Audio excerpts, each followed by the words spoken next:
Hi guys and welcome back to the channel Deepak Yadav Education. Welcome to the Daily Hindu News and Editorial Analysis of 27th of November 2023. तो guys आज है तारीख 27 नवंबर 2023 और है Monday.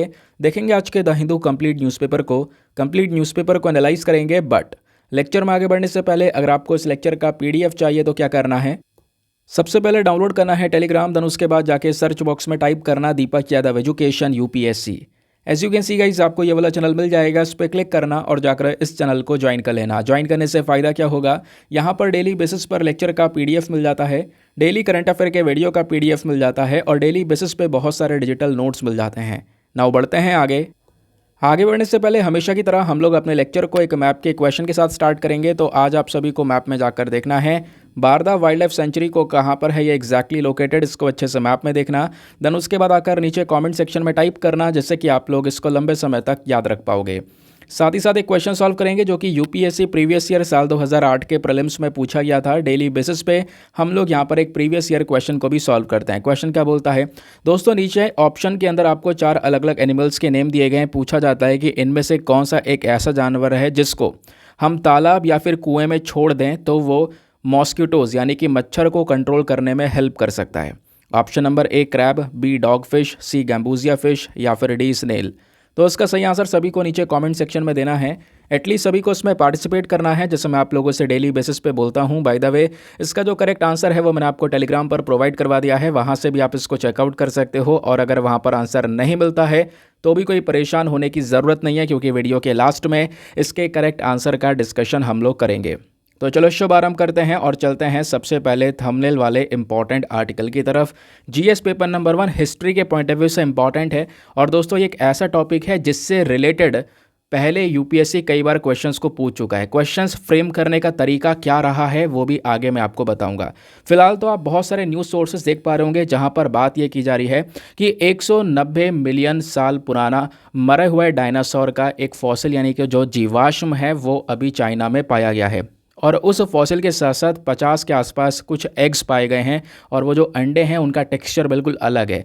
कैसे अलग है बाकी वो नॉर्मल अंडों से, वो भी यहाँ पर डिस्कशन किया हुआ है। तो हर एक आर्टिकल यहाँ पे आप देख पाओगे, जिसमें साइंस न्यूज़ का आर्टिकल भी है, एनडीटीवी का आर्टिकल भी है, ऐसा आपको ढेरों और भी आर्टिकल्स मिल जाएंगे। तो ये हम लोगों ने यहाँ पे ढेर सारे सोर्सेज का यूज़ करके एक आर्टिकल को कवर किया हुआ है। नाउ अब आते हैं, पहले हम इसके बारे में कुछ बेसिक जानकारी लेते हैं, क्योंकि ये आपको पता है आर्टिकल ज़्यादा जानकारी नहीं देगा, इसके पीछे जो यहाँ पर रिसर्च की जाती है वो आपको ज़्यादा जानकारी देगा कि क्वेश्चंस वगैरह कैसे फ्रेम हो सकते हैं। ये पूरी प्रॉपर यहाँ पे नॉलेज आपको मिलने वाली है। तो पहले तो यहाँ पे कॉन्टेक्स्ट क्या है, न्यूज़ आप समझ ही चुके हो। चाइना के अंदर में जो रिसर्चर्स हैं उन्होंने हाल ही में डिस्कवर किया है एक अननोन डायनासोर की स्पीशी, एक ऐसी स्पीशी जिसके बारे में कोई जानकारी नहीं है, लेकिन उसका नाम क्या है, क्यानलोंग शहू। वेरी वेरी इंपॉर्टेंट, आपसे डायरेक्टली पूछा जा सकता है कि क्यानलोंग शहू नाम की चीज़ हाल ही में न्यूज़ में थी, ये क्या है?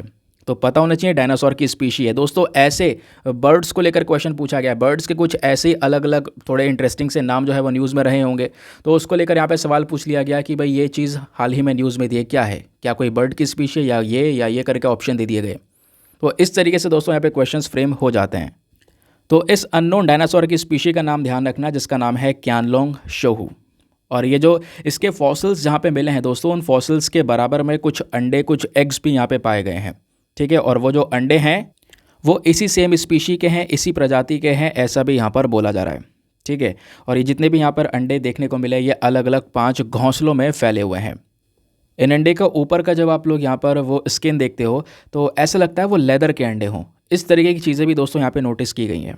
नाउ थोड़ा सा पहले हम जान लेते हैं क्यानलोंग शहू के बारे में। एग्जैक्टली यहाँ पर ये डायनासोर कौन सा है, कौन से ग्रुप को बिलोंग करता है। ग्रुप, हाँ बिल्कुल, डायनासोर के अंदर आपको पता होगा इनकी प्रजातियों में बहुत सारे अलग अलग प्रकार के ग्रुप्स यहाँ पे पाए जाते हैं। ठीक है, मतलब पहले देखने को मिलते थे बट वो ग्रुप्स आज भी यहाँ पर डिफाइन किए जाते हैं। फॉर एग्जाम्पल जैसे अगर हम लोग बात कर रहे हैं इस क्यानलोंग शहू की, तो दोस्तों ये वाला जो ग्रुप है ये बिलोंग करता है सौरोपोडोमॉर्फ्स को। सौरोपोडोमॉर्फ्स के अंदर में वो डायनासोर हुआ करते थे जिनकी गर्दन बहुत ही ज़्यादा लंबी हुआ करती थी, सर छोटा सा हुआ करता था और एक भारी भरकम बॉडी हुआ करती थी, जिसको हम लोग सौरोपॉड ही बोलते हैं। तो दोस्तों सौरोपॉड वाले आपने डायनासोर्स देखे होंगे, कई बार वीडियो में मैं आपको इनके बारे में बता भी चुका हूँ। तो दोस्तों इस प्रकार से यहाँ पे वो डायनासोर नज़र आ सकते हैं।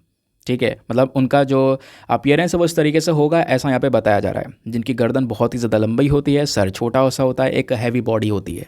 तो ऐसे डायनासोर अगर किसी ग्रुप में होते हैं तो वो ग्रुप कौन सा है? सौरोपोडोमॉर्फ्स। और इसी ग्रुप से यहाँ पर बिलोंग करता है जो अभी ये डायनासोर की स्पीशी मिली है, यानी कि ये बेसिकली जो इसका जीवाश्म मिला है वो, जिसका नाम है क्यानलोंग शहू।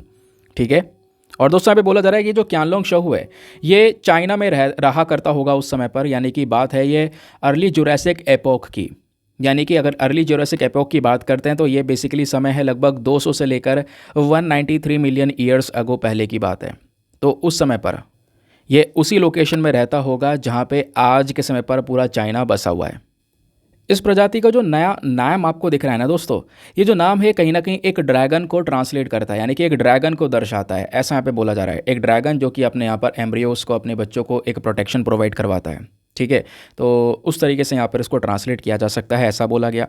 दूसरी चीज़ ये भी बोला जाता है कि दोस्तों यहाँ पर ये जो हमको डायनासोर की जीवाश्म मिले हैं ना, ये मीडियम साइज़ का होगा, ज़्यादा कोई बड़ा साइज़ नहीं होगा, लेकिन ये मीडियम साइज़ का होगा। लगभग 20 फीट इसकी लंबाई होगी और वज़न जो है लगभग 1 टन के आसपास होगा।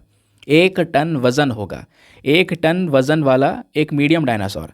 तो अगर यहाँ पे अगर हम बात कर रहे हैं एक बड़े डायनासोर की, तो उसका वज़न बहुत ही ज़्यादा हो सकता है। बाकी जैसे मैंने आपको बताया इसके बराबर में एग्स भी मिले हैं, और वो जो एगशेल हैं उसका टेक्सचर बिल्कुल लेदर की तरह है, और ये कहीं ना कहीं एक स्ट्रॉन्ग एविडेंस देता है कि भैया यहाँ पर इस प्रकार के लेदरी एग्स भी हुआ करते थे। ठीक है, जिसके ऊपर यहाँ पर कुछ लेदर जैसी चीज़ें यहाँ पर फील हो रही हैं। नाउ अब बात करते हैं फाइनली सौरोपॉड्स के बारे में। यहाँ से भी आपसे क्वेश्चन बन जाते हैं, क्योंकि सौरोपॉड्स का डिस्कशन भी यहाँ पे हुआ है। कई सारे एग्जामिनेशन है, स्पेशली वनडे एग्जामिनेशन में सौरोपॉड्स को लेकर क्वेश्चन बन चुके हैं। दोस्तों सौरोपॉड अपने ज़माने में, यानी जुरासिक पीरियड की बात कर रहे हैं, तो उस ज़माने में एक डोमिनेंट हर्बीवोरस हुआ करते थे। एक ऐसे डायनासोर जिनको मांस खाना पसंद नहीं था, वो यहाँ पर पेड़ पौधे यहाँ पर खाया करते थे। लेकिन फ़ोटो जो मैंने आपको दिखाई थी एग्जैक्टली वही फ़ोटो है, जिनकी गर्दन बहुत लंबी हुआ करती थी और पूंछ बहुत लंबी हुआ करती थी, है ना। और यहाँ पर एक छोटा सा शरीर आपको देखने को मिलेगा। और कहीं ना कहीं उस समय पर ये सबसे बड़े साइज़ के जानवर हुआ करते थे पृथ्वी पर, जो कि कुछ टाइम बाद ख़त्म हो गए थे। लेकिन दोस्तों यहाँ पे ये भी बोला जा रहा है कि जब ये रहा करते थे तो इनका जो लेंथ है, सौरोपॉड्स का जो लेंथ है, सौरोपॉड का लेंथ यहाँ पे जो लंबाई थी उन डायनासोर की लगभग 40 से 150 फीट भी हुआ करती थी, और इससे भी ज़्यादा हो सकती थी उस डायनासोर के सर से लेके पूंछ तक का उसका साइज़। तो इतना ज़्यादा यहाँ पर हैवी डायनासोर हुआ करते थे सौरोपॉड्स।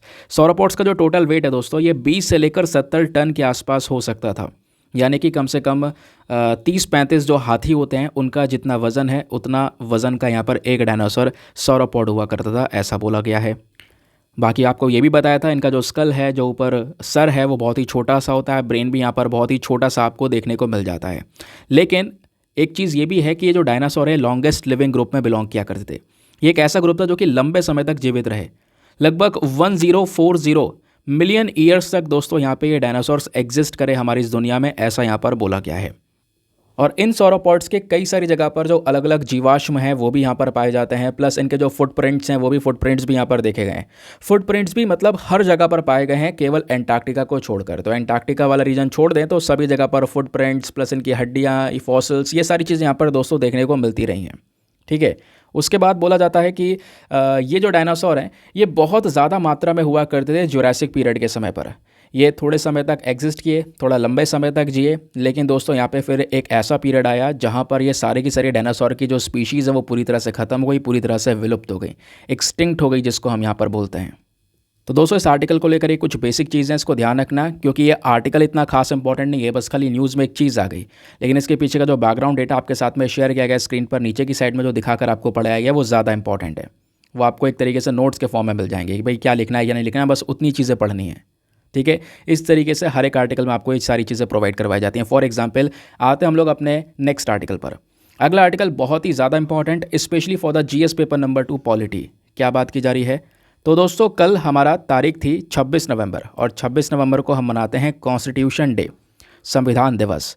तो कल पूरा का पूरा इवेंट हुआ था सुप्रीम कोर्ट में, और सुप्रीम कोर्ट ने के जो चीफ जस्टिस ऑफ इंडिया हैं, प्लस यहाँ पे हमारे भारत के प्रेसिडेंट हैं, इन सब ने यहाँ पर स्पीच दी थी। इस पूरे इवेंट के अंदर वो सभी लोग प्रेजेंट थे, और 2 इंपॉर्टेंट अनाउंसमेंट्स हुए हैं दोस्तों। वो दोनों बहुत ही ज़्यादा इंपॉर्टेंट टॉपिक है, ध्यान रखना। पहली चीज़ तो हम लोग यहाँ पे कॉन्स्टिट्यूशन के बारे में जानेंगे आज। संविधान क्या है, कैसे बना, इसके कुछ इंपॉर्टेंट फैक्ट्स, कहाँ कहाँ से हमने क्या क्या चीज़ें उठाई, बहुत ही ज़्यादा इंपॉर्टेंट कंटेंट यहाँ पे मिलने वाला है।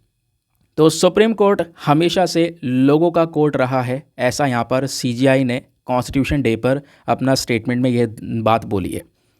तो दोस्तों यहाँ पे आज पहले तो एक छोटा सा आर्टिकल ये दिया गया ये वाला, फिर उसके बाद इसके बाद इसी से संबंधित एक और आर्टिकल है जहाँ पे हम बात करेंगे ऑल इंडिया जुडिशल सर्विसेज की, कि आखिरकार ये क्या है और इसकी मांग क्यों की जा रही है। फिलहाल तो अभी हम यहाँ पे बात करेंगे कॉन्स्टिट्यूशन डे के बारे में। क्या है हमारा कॉन्स्टिट्यूशन डे, किस तरीके से संविधान बना, और संविधान के कुछ इंपॉर्टेंट तथ्य या फिर फैक्ट्स आप कह सकते हो जो कि आपको हर एक एग्जामिनेशन में डायरेक्टली हेल्प करेंगे। ठीक है, तो दोस्तों सबसे पहली चीज़, हर साल कॉन्स्टिट्यूशन डे को हम सेलिब्रेट करते हैं 26 नवंबर को। ठीक है, ये तो वनडे एग्जामिनेशन के लिए इंपॉर्टेंट हो गया। और इस दिन को हम लोग नेशनल लॉ डे भी बोलते हैं। हुआ क्या था, इस दिन 1949 में यानी कि 1949 के समय पर जो 26 नवंबर वाली तारीख थी, इस दिन हमारी कॉन्स्टिट्यूएंट असेंबली ऑफ इंडिया ने हमारे संविधान को फॉर्मल तरीके से एडॉप्ट कर लिया था। बस खाली एडॉप्ट किया गया था, अभी प्रॉपर साइन नहीं हुआ है। एडॉप्ट कर लिया गया था, लेकिन जब ये प्रॉपर आप कह सकते हो वर्किंग में आया, इसको साइन वगैरह किया गया 26 जनवरी 1950 में। ठीक है, तो दोस्तों 1949 में ये 26 नवंबर तारीख भी बहुत इंपॉर्टेंट है, क्योंकि इस तारीख को क्या हुआ था, हमारा कॉन्स्टिट्यूशन फॉर्मल तरीके से अडॉप्ट कर लिया गया था। इस वजह से हम लोग कॉन्स्टिट्यूशन डे भी सेलिब्रेट करते हैं। क्लियर हो गया। और ये कॉन्स्टिट्यूशन डे दोस्तों शुरुआत से सेलिब्रेट नहीं किया जा रहा है। हमारी ministry of social justice empowerment ने 19 नवंबर 2015 में अपना डिसीजन दिया था कि तब से ही हम लोग हर साल 26 नवंबर को कॉन्स्टिट्यूशन डे की तरह देखेंगे, और आज भी हम इसको इस तरीके से देख रहे हैं। अब सवाल यहाँ पर यह है कि संविधान बना कैसे, इसकी फ्रेमिंग किस तरीके से की गई थी। दोस्तों इसकी शुरुआत होती है 1934 में, यानी देश की आज़ादी से पहले की बात कर रहे हैं। 1934 में जो एम एन रॉय साहब थे, इन्होंने यहाँ पर ये आइडिया दिया एक कॉन्स्टिट्यूएंट असेंबली का, कि भाई यहाँ पर एक पूरी पर्टिकुलर असेंबली बनानी चाहिए। और जो कैबिनेट मिशन प्लान था 1946 का, इस प्लान के अंदर में जो इलेक्शंस हैं दोस्तों, ये कंडक्ट करवाए गए। किस चीज़ के लिए, कि भाई कॉन्स्टिट्यूएंट असेंबली बनानी है, इसके लिए इलेक्शंस होने हैं, तो इलेक्शंस को करवाया गया। उसके बाद यहाँ पे कॉन्स्टिट्यूएंट असेंबली फाइनली तैयार होती है। इस असेंबली में कई सारे लोग होते हैं, और वो सभी लोग यहाँ पर बैठकर हमारे संविधान को लिख रहे होते हैं, बना रहे होते हैं। लिख रहे होते हैं मतलब हाँ बिल्कुल हाथ से लिखा गया संविधान, सबको पता होगा। जो ओरिजिनल कॉपी आज भी प्रेजेंट है हमारे पास में, वो हाथ से लिखी हुई है। तो कॉन्स्टिट्यूशन ऑफ इंडिया को किसने फ्रेम किया, हमारी पूरी कॉन्स्टिट्यूएंट असेंबली ने। कॉन्स्टिट्यूएंट असेंबली जो थी दोस्तों इंडिया की, इसको कहीं ना कहीं देख सकते हैं कि ये एक गेम चेंजर की तरह काम की। इन्होंने क्या किया, बहुत सारी अलग अलग कमिटीज़ को अपॉइंट करना स्टार्ट कर दिया। अलग अलग कमेटी बनाई और अलग अलग कमेटी को अलग अलग काम सौंप दिए। उस कमेटी को कोई ना कोई जो एक लीडर है वो हेड कर रहा था। फॉर एग्जांपल दोस्तों मैं आपको बताऊं 8 मेजर कमिटीज़ के बारे में, कुछ और कमिटीज़ हैं बट यहाँ पे 8 जो मेन इंपॉर्टेंट कमिटीज़ हैं उनके बारे में बात करते हैं। वो कमेटी कौन सी थी, उनके हेड कौन से थे। फॉर एग्जाम्पल सबसे पहली है ड्राफ्टिंग कमेटी। ठीक है, ड्राफ्टिंग कमेटी बनाई गई। ड्राफ्टिंग कमेटी के हेड थे B R Ambedkar ji. Second थी हमारी यूनियन पावर कमेटी। ठीक है, उसके हेड थे जवाहरलाल नेहरू जी। उसके बाद union constitution committee, again Jawaharlal Nehru ji. Then उसके बाद में प्रोविंशियल कॉन्स्टिट्यूशन कमेटी, वल्लभ भाई पटेल जी। देन उसके बाद में advisory committee on fundamental rights, minorities, tribal and excluded areas, again यहाँ पर इसके हेड वल्लभ भाई पटेल जी। देन उसके बाद में rules of procedure committee, Rajendra Prasad ji. Then उसके बाद में 7th नंबर की थी states committee, committees for negotiating with states के साथ में बातचीत करने के लिए, अगेन यहाँ पर इसके हेड जवाहरलाल नेहरू जी थे। देन उसके बाद में स्टीयरिंग कमेटी को लेकर ऑलरेडी सवाल पूछा जा चुका है, इसके हेड कौन थे, तो इसके हेड हैं राजेंद्र प्रसाद जी। तो दोस्तों इस तरीके से यहाँ पर ये 8 मेजर कमिटीज़ हैं जिनको बनाया गया और अलग अलग यहाँ पर काम सौंप दिए गए इस कॉन्स्टिट्यूशन को लेकर। ठीक है, इस तरीके से दोस्तों यहाँ पर एक शुरुआत होती है। अब कॉन्स्टिट्यूशन लिखा जाता है। अब इस कॉन्स्टिट्यूशन जैसे आज आप पूरा संविधान देखते हो ना, इसमें कुछ इंपॉर्टेंट फीचर्स हैं, कुछ इसके फैक्ट्स हैं, वो फैक्ट्स पता होना चाहिए। पहला फैक्ट क्या है, फैक्ट नंबर 1, हमारा जो संविधान है वो दुनिया का सबसे लेंथीएस्ट संविधान है। ये तो सभी को पता है। सबसे ज़्यादा लंबा संविधान केवल इंडिया का है अगर आप सभी कंट्रीज़ के कॉन्स्टिट्यूशन को कंपेयर करोगे तो। सेकंड जो फैक्ट है वो है इंडिया में फेडरल सिस्टम है विद यूनिटरी फीचर्स। सबको पता है भाई, कई बार पढ़ चुके हैं, यानी फेडरलिज्म है भाई। स्टेट और सेंट्रल गवर्नमेंट दोनों को अलग अलग पावर्स दी गई हैं, अपनी अपनी पावर्स मिली हुई हैं, बट फिर भी यहाँ पर थोड़ा सा जो झुकाव है हमारी सेंट्रल गवर्नमेंट यानी केंद्र सरकार की तरफ थोड़ा सा ज़्यादा देखने को मिल जाता है ना। केंद्र सरकार के पास में थोड़ी सी ज़्यादा एक्स्ट्रा पावर्स आपको नज़र आती हैं। तो federal system with unitary feature ये हो गया। तीसरा यहाँ पे जो फैक्ट है वो है पार्लियामेंट्री फॉर्म ऑफ गवर्नमेंट आपको देखने को मिलेगा हमारे कॉन्स्टिट्यूशन के अंदर में। हमारे पास में प्रॉपर पार्लियामेंट है, लोकसभा है, राज्यसभा है, जहाँ पे सारे बिल्स आते हैं, इंट्रोड्यूस किए जाते हैं, पास किए जाते हैं। ठीक है, फिर उसके बाद में दोस्तों फैक्ट नंबर 4, यहाँ पे क्या बात की जा रही है, इस संविधान को बनाने में लगभग कितना समय लगा होगा, पूरी असेंबली बैठी थी तो दोस्तों यहाँ पर इस कॉन्स्टिट्यूशन को फ्रेम करने में लगभग 2 साल 11 महीने 18 दिन लग गए पूरा तैयार करने में। ये एक कह सकते हो कि प्रिसाइज डेट है या प्रिसाइज कह सकते हो कि टाइम पीरियड यहाँ पे बताया गया है। हमारे संविधान में लगभग 448 आर्टिकल्स हैं जिनको अलग अलग 22 भागों में डिवाइड किया गया है और 12 शेड्यूल्स आपको देखने को मिल जाते हैं। ठीक है दोस्तों यहाँ पे संविधान की जो ओरिजिनल कॉपीज़ हैं, ऐसा नहीं है कि उनको टाइप वगैरह किया था या प्रिंट किया था, ऐसा कुछ भी नहीं है। मैंने आपको बताया पहले ही, इनको हाथ से लिखा गया था और हाथ से लिखने के बाद में आज भी दोस्तों उनको एज आ सेफ्टी के साथ में रखा हुआ है हम लोगों ने। हीलियम फिल्ड केस करके यहाँ पर एक केस बना रखा है, हीलियम को उसमें भर रखा है और बेसिकली यहाँ पर उसी के अंदर ये जो कॉपीज़ है संविधान की वो रखी गई हैं। हमारे पार्लियामेंट की लाइब्रेरी में आज ही प्रेजेंट है। अगर मैं आपको एक फ़ोटो दिखाऊं तो ये फ़ोटो यहाँ पे मैं लेकर आया हूँ, ये आप लोग ऊपर देख पाओगे दोस्तों। ये फ़ोटो आपको दिख रहा होगा जिसके अंदर में ये जो संविधान है ये रखा हुआ है और ये जो केस है इसके अंदर में हीलियम को फिल किया गया है। ठीक है, जिससे यहाँ पर इसको प्रिजर्व करके रखा जा सकेगा, आगे तक बचा के रखा जा सकेगा। सवाल यह है लिखने वाले व्यक्ति कौन थे, तो एक और इम्पॉर्टेंट पर्सन जिनका नाम है प्रेम बिहारी नारायण रायज़ादा। तो इन्होंने ही यहाँ पर दोस्तों संविधान की इन यूनिक कॉपीज़ को लिखा था। ओरिजिनली तौर पर जो हमारा संविधान लिखा गया था वो हिंदी और इंग्लिश इन 2 भाषाओं में लिखा गया था और साथ ही साथ में हमारे इंडियन कॉन्स्टिट्यूशन का जो बेसिक स्ट्रक्चर है दोस्तों, ये यहाँ पे गवर्नमेंट ऑफ इंडिया एक्ट 1935 के ऊपर पूरे तरह से बेस्ड था। और दोस्तों जब संविधान लिखा गया तो आपको पता होगा बहुत सारी चीज़ें या अलग अलग पोर्शंस हमने दुनिया भर के अलग अलग संविधान से लिया है और सबको कंपाइल करके एक सबसे बेस्ट संविधान या कह सकते हो दुनिया का एक लेंथीएस्ट संविधान हम लोगों ने क्रिएट किया है। अगर मैं आपको एक फ़ोटो दिखाऊं तो इससे शानदार कोई फ़ोटो नहीं हो सकता। इसको अपने पास में स्टोर करके रख लेना, ग्रुप वगैरह में आपको प्रोवाइड करवा दिया गया है। क्या बात की जा रही है कि इंडियन कॉन्स्टिट्यूशन ने भारत के संविधान में क्या क्या चीज़ें हमने कहाँ कहाँ से ली हैं। फॉर एग्जांपल अगर हम लोग बात करेंगे ब्रिटिश संविधान से हमने क्या क्या लिया, तो हमने parliamentary form of government, rule of law making procedure, single citizenship, आपको पता होगा इंडिया में सिंगल सिटीजनशिप दी जाती है, institution of speaker, doctrine of pleasure. तो दोस्तों ये सारी चीज़ें हमने कहाँ से ली हैं, ब्रिटिश कॉन्स्टिट्यूशन से।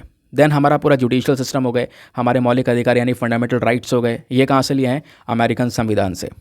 उसके बाद में जो फेडरल सिस्टम है हमारा, है ना, जहाँ पे सेंट्रल अथॉरिटी के पास में थोड़ी ज़्यादा पावर होंगी, residual powers, centre state relations, ये कहाँ से लिया, ये कनाडा के कॉन्स्टिट्यूशन से उठाया गया। फिर उसके बाद में directive principles of state policy DPSP की बात करते हैं। प्रेसिडेंट होंगे, प्रेसिडेंट का इलेक्शन कैसे होगा, ये कहाँ से लिया, आयरिश कॉन्स्टिट्यूशन से लिया। फिर उसके बाद आपको पता होगा हमारे संविधान में दोस्तों कंकरेंट लिस्ट के बारे में पता होगा, है ना, जहाँ पे काफ़ी सारी चीज़ें मैटर्स दिए गए हैं, जहाँ पे स्टेट गवर्नमेंट और साथ ही साथ में यूनियन गवर्नमेंट दोनों मिलकर काम करते हैं उस टॉपिक के ऊपर में। Then freedom of trade and service within country, ये सारे पॉइंट्स कहाँ से लिए हमने, ऑस्ट्रेलियन कॉन्स्टिट्यूशन से लिए। एमरजेंसी के प्रोविजंस, वेरी वेरी इंपॉर्टेंट, कई बार एमरजेंसी के प्रोविजंस आपसे पूछे जा चुके हैं। तो एमरजेंसी के प्रोविजन दोस्तों वेमार कॉन्स्टिट्यूशन से लिए गए हैं। 5 ईयर प्लान्स या फंडामेंटल ड्यूटीज़ की बात करेंगे तो फंडामेंटल ड्यूटीज़ या 5 ईयर प्लान्स दोस्तों लिए गए हैं सोवियत कॉन्स्टिट्यूशन से। गवर्नर का ऑफिस या फेडरल जूरी के पावर्स, ये वाला टॉपिक लिया गया है गवर्नमेंट ऑफ इंडिया एक्ट 1935 से। और संविधान के अंदर में संशोधन करना, अगेन वेरी इंपॉर्टेंट, यहाँ से भी क्वेश्चंस बने हैं। तो संविधान में जो संशोधन होता है, हम काफ़ी बार चेंजेस करते हैं, बदलाव करते हैं, या अमेंडमेंट का कॉन्सेप्ट लिया है हमने साउथ अफ्रीकन कॉन्स्टिट्यूशन से। ठीक है दोस्तों, तो ये कुछ बेसिक चीज़ें हैं, या आप पॉलिटी में भी पढ़ोगे, लक्ष्मीकांत में भी पढ़ोगे, बट यहाँ पर आपका रिवीजन हो गया होगा। तो इसी तरीके से आपने पढ़ना होता है कि अपना जो आपका आर्टिकल है उसको आप अपने स्टैटिक पोर्शन से लिंक कर दो, तो हाथ ही हाथ में आपका सिलेबस भी कवर होता हुआ चले जाएगा, स्टैटिक पोर्शन भी कवर होता हुआ चले जाएगा, रिवीजन भी हो रहा होगा। या फिर आप कोई नया पढ़ रहा है तो आप किताब पे जाओगे तो आपको बहुत सारी चीज़ें ऐसी होंगी जो क्लियर होंगी, वहाँ पे ज़्यादा टाइम नहीं लगेगा। करंट भी कवर हो रहा है, स्टैटिक भी कवर हो रहा है। ठीक है, आगे आते हैं। तो दोस्तों ये था हमारा पूरा का पूरा कंप्लीट आर्टिकल। क्या फैक्ट्स हैं इस आर्टिकल को लेकर वो मैंने आपको समझाया। नव आगे बढ़ने से पहले एक इंपॉर्टेंट इन्फॉर्मेशन, अगर आप लोग हमारे पेड ग्रुप्स को ज्वाइन करना चाहते हो तो आपके पास में एक बढ़िया मौका है इसको ज्वाइन करने का। इस पेड ग्रुप में आपको डेली करंट नोट्स के पीडीएफ वगैरह प्रोवाइड करवाए जाते हैं। फॉर एग्जांपल जैसे अभी हमने आर्टिकल डिस्कस किए 2, एक डायनासोर वाला, दूसरा कॉन्स्टिट्यूशन वाला। उस आर्टिकल से ज़्यादा इंपॉर्टेंट उसका बैकग्राउंड डेटा है ना, यानी कि आपको सारा का सारा रेडीमेड नोट्स आपको मिल जाता है। क्योंकि अभी हम क्या होते हैं, बहुत परेशान होते हैं यार कि करंट के नोट्स कैसे बनाएं, वीडियो देख लिया या अब नोट्स बनाने बैठे हैं तो घंटों लग गए, बाकी पढ़ाई कैसे करें, एनर्जी सब उसी में चली गई। ऐसे बहुत सारे यहाँ पर दोस्तों डिफ़िकल्ट टास्क होते हैं। तो यहाँ पे आपकी सारी प्रॉब्लम दूर कर दी जाती है।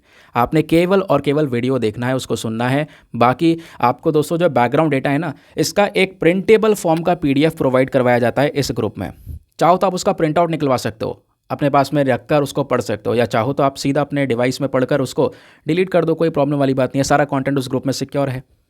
और ये पीडीएफ हिंदी और इंग्लिश दोनों भाषाओं में दिया जाता है, तो दोनों मीडियम के एस्पिरेंट्स को डायरेक्टली यहाँ पर हेल्प हो जाती है।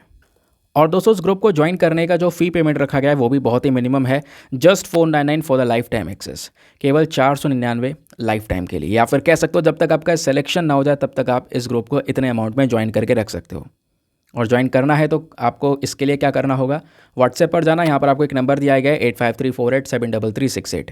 इस नंबर पर मैसेज कर देना कि हाँ मैं इंटरेस्टेड हूँ या मुझे ग्रुप ज्वाइन करना है, ठीक है, कुछ इस प्रकार का मैसेज कर देना। आपको वहाँ से रिप्लाई आएगा, रिप्लाई में पेमेंट का प्रोसेस दिया जाएगा, लेकिन पेमेंट के प्रोसेस से ज़्यादा इंपॉर्टेंट आपको डेमो वीडियो का लिंक भी मिलेगा। पहले आप पूरे डेमो वीडियो को चेक कर लेना कि इस ग्रुप में क्या क्या चीज़ें हैं, कैसा दिखता है ग्रुप, मुझे कैसे फ़ायदे हो सकते हैं। अपने आप को पूरा सेटिस्फाई करने के बाद में जाकर अपना ये इन्वेस्टमेंट करना, ठीक है।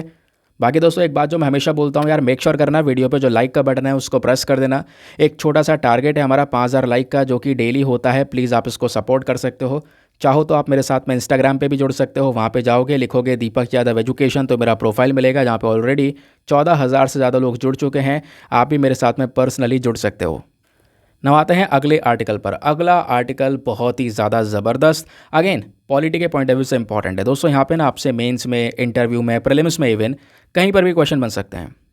हुआ क्या, कल कॉन्स्टिट्यूशन डे का सेलिब्रेशन चल रहा था कोर्ट में। यहाँ पे आप देख पाओगे हमारे प्रेसिडेंट भी प्रेजेंट हैं, plus chief justice of India भी प्रेजेंट है ये पूरे इवेंट के दौरान, ठीक है। तो इस इवेंट में काफ़ी डिस्कशंस हुए, काफ़ी बातचीत हुई। कॉन्स्टिट्यूशन डे होता क्या है वो मैंने आपको समझा दिया दोस्तों। अब इसी बीच क्या होता है, जो हमारी प्रेसिडेंट हैं द्रौपदी मुर्मू जी, ये ना एक चीज़ की मांग करती हैं कि भाई हमारे पास में ऑल इंडिया जुडिशल सर्विस होनी चाहिए, AIJS। कहोगे ये क्या है, मैं आपको बहुत ही सिंपल तरीके से समझाता हूँ। देखो जैसे आजकल क्या होता है, बहुत सारे जो एग्जामिनेशंस है, फॉर एग्जांपल यहाँ पे आपको यूपीएससी और स्टेट पीएससी में फ़र्क पड़ता है ना। यूपीएससी क्या है, यह है यूनियन पब्लिक सर्विस कमीशन। यहाँ पर हमारी सेंट्रल गवर्नमेंट यानी केंद्र सरकार डायरेक्टली पेपर कंडक्ट करवा रही है। और ये जो यूपीएससी है ये ऑल इंडिया लेवल पर दोस्तों आपके पेपर को कंडक्ट करता है, ठीक है। पूरे भारत के लिए सभी लोग के लिए एक पेपर है, सभी ने एक साथ यहाँ पे अटैम्प्ट देने हैं, और उसकी काफ़ी सारी वैकेंसीज भी आती हैं हर साल, ठीक है। सेंट्रल गवर्नमेंट के तहत पूरे देश के लिए एक साथ पेपर हो रहा है, ठीक है, ऑल इंडिया लेवल पर। ये यूपीएससी है। और यूपीएससी के लिए यहाँ पर इसके बाद जो हमारा दूसरा देखते हैं वो स्टेट पीएससी। स्टेट पीएससी में दोस्तों क्या होता है, वो हर एक राज्य अपने हिसाब से कंडक्ट करवाता है ना। फॉर एग्जांपल यहाँ पे यूपी का स्टेट पीएससी अलग, ठीक है, राजस्थान का स्टेट पीएससी अलग, ठीक है। तो इनके अलग अलग सर्विसेज हैं, RAS और इस तरीके से यहाँ पे अलग अलग सर्विसेज होती हैं।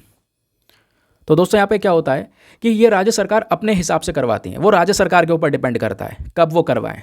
तो उसका टाइम पीरियड कोई ऐसा फिक्स नहीं है कि सभी राज्यों के एक साथ पेपर होंगे, नहीं, किसी राज्य का पहले आगे, ऐसा यहाँ पर होता रहता है दोस्तों, ठीक है। लेकिन यूपीएससी का फिक्स है, ये ऑल इंडिया लेवल पर होगा, समझ गए। तो दोस्तों आज के समय पर अभी जुडिशरी के जो एग्जामिनेशंस होते हैं वो कैसे होते हैं, वो स्टेट के बेसिस पर होते हैं। हमारी राज्य सरकार यहाँ पर डिसाइड करती है। आपको पता होगा PCSJ है ना, ये सारी जुडिशरी वगैरह के एग्जामिनेशंस भी होते हैं, तो ये सब स्टेट डिसाइड करती है, स्टेट गवर्नमेंट के अंदर में आते हैं। जब मर्जी चाहे वो यहाँ पे करवा सकते हैं। प्लस उसमें यहाँ पर कई सारे इश्यूज़ भी हो जाते हैं, कई बार पेपर लीक के और ये वगैरह वगैरह के इश्यूज़ यहाँ पर देखने को मिल जाते हैं।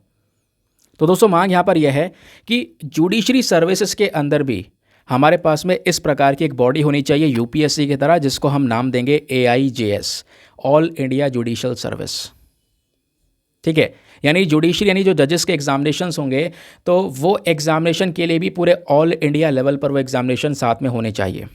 यूपीएससी की तरह एक बॉडी बन जाए AIJS, जो कि सभी के एग्जामिनेशंस, पूरे भारत में जुडिशरी के एग्जामिनेशंस एक साथ कंडक्ट करवाए जाएँ, समझ गए। जैसे अभी स्टेट अलग अलग तरीके से अलग अलग तारीखों में जब मर्जी आए तब कंडक्ट करवा लिया, ऐसा ना हो, एक साथ पूरे भारत के एग्जामिनेशंस कंडक्ट होंगे ऑल इंडिया जुडिशल सर्विस में। तो इस तरीके के बोर्ड की दोस्तों यहाँ पर ये मांग की गई है। और मैं आपको बता दूँ सुप्रीम कोर्ट ने अलग अलग जजमेंट्स में इस AIJS को सपोर्ट किया है पहले भी। अभी मैं आपको और विस्तार से बताऊँगा, डोंट वरी, बहुत सारी चीज़ें जानने को मिलेंगी कि आखिरकार लोग अभी ना इसको लेकर डिबेट छिड़ जाती है। काफ़ी लोग कहते हैं यार ये होना चाहिए, काफ़ी लोग बोलते हैं नहीं हमारे संविधान के खिलाफ है। संविधान के खिलाफ कैसे है, या लोग फेवर क्यों कर रहे हैं, वो सब कुछ डिस्कस करेंगे एक एक करके, बस खाली आप चीज़ों को सुनते हुए चलो। तो अब आर्टिकल के बाद आता है हमारा इंपॉर्टेंट बैकग्राउंड डेटा। तो दोस्तों कॉन्टेक्स्ट क्या है, कॉन्टेक्स्ट तो हम समझ चुके हैं भैया, ऑल इंडिया जुडिशल सर्विस की मांग की जा रही है, लंबे समय से की जा रही है, ऐसा नहीं है ये नया मुद्दा है। 2021 में भी यहाँ पर इसको लेकर काफ़ी डिस्कशंस हुए थे। इवन यहाँ पर कह सकते हो एक बिल भी प्रपोज किया जा चुका है कि भैया इस तरीके की जो बॉडी है उसको एस्टेब्लिश करो। अब मैं आपको थोड़ा सा बताता हूँ। ये जो AIJS है दोस्तों, ऑल इंडिया जुडिशियल सर्विस, ये सबसे पहली बार ये जो टॉपिक है या जो मुद्दा है ये कौन लेकर आया? 14th report of the law commission आई थी 1958 में। दोस्तों यहाँ पर इस दौरान ये टॉपिक रखा गया।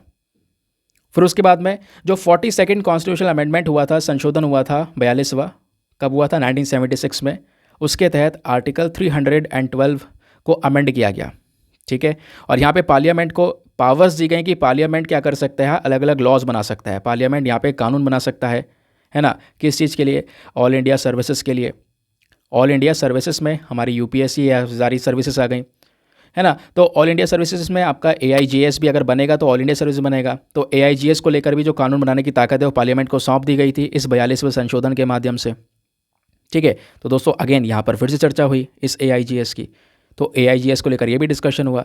इवन इतना ही नहीं, आर्टिकल 312 के तहत राज्यसभा को पहले एक रेजोल्यूशन पास करना पड़ेगा, जो उनके लगभग कह सकते हो कि हमें 2/3 प्रेजेंट मेंबर चाहिए, 2/3 मेंबर्स हों, उनकी वोटिंग हो, ठीक है। 2/3 से कम ना हो मेंबर्स, उतने मेंबर प्रेजेंट हो, वोटिंग करेंगे तब जाके कोई रेजोल्यूशन पास होगा, तब पार्लियामेंट उसके ऊपर कानून बना पाएगा।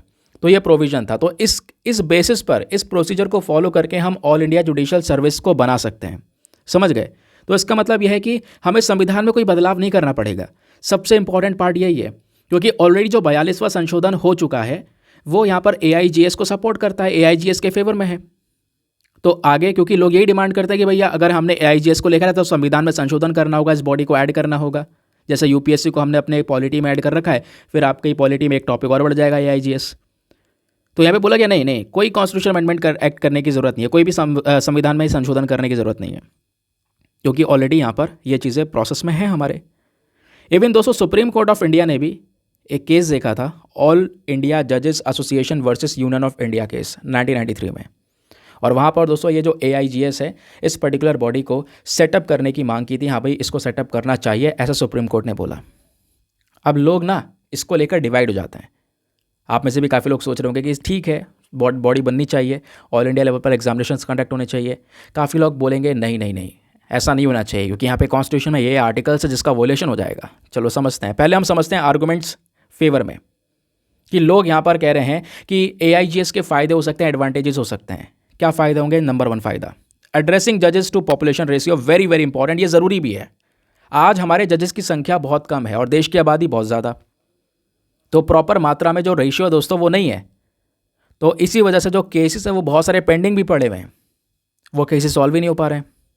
मैं आपको बताऊं, लॉ कमीशन की रिपोर्ट आई थी 1987 में। उस रिपोर्ट ने रिकमेंडेशन दिया था अपना कि भारत में कम से कम हर 10 लाख लोगों के लिए 50 जजेस होने चाहिए, लेकिन है कितने? बहुत कम। जबकि अमेरिका और ब्रिटेन को आप देखोगे, US या UK को देखोगे तो वहाँ पे अच्छी खासी पॉपुलेशन है, मतलब अच्छी खासी पॉपुलेशन में जजेस हैं। यानी हर 10 लाख के लिए अमेरिका में 107 जज है, UK में हर 10 लाख लोगों के लिए 51 जज हैं, लेकिन इंडिया में बहुत कम है। तो कम से कम 50 तो होने चाहिए ना, ये बात यहाँ पर बोली गई। तो यहाँ पे हमारा कंपैरिजन बाकी कंट्री से हो ही नहीं पा रहा, हम बहुत पीछे रह गए। और ये काम कैसे हो पाएगा? ये काम तभी हो पाएगा जब जुडिशरी के अंदर वैकेंसीज़ को हम इंक्रीज़ करेंगे। आज वैकेंसीज़ बहुत कम है, कई सारे राज्यों में सालों सालों से पेपर नहीं हो पाते। तो दोस्तों यहाँ पर इसको इम्प्रूव करना होगा। इसको इम्प्रूव कैसे कर सकते हैं? AIJS से। ये जो ऑल इंडिया जुडिशियल सर्विस है ये इस गैप को भरने का काम करेगा।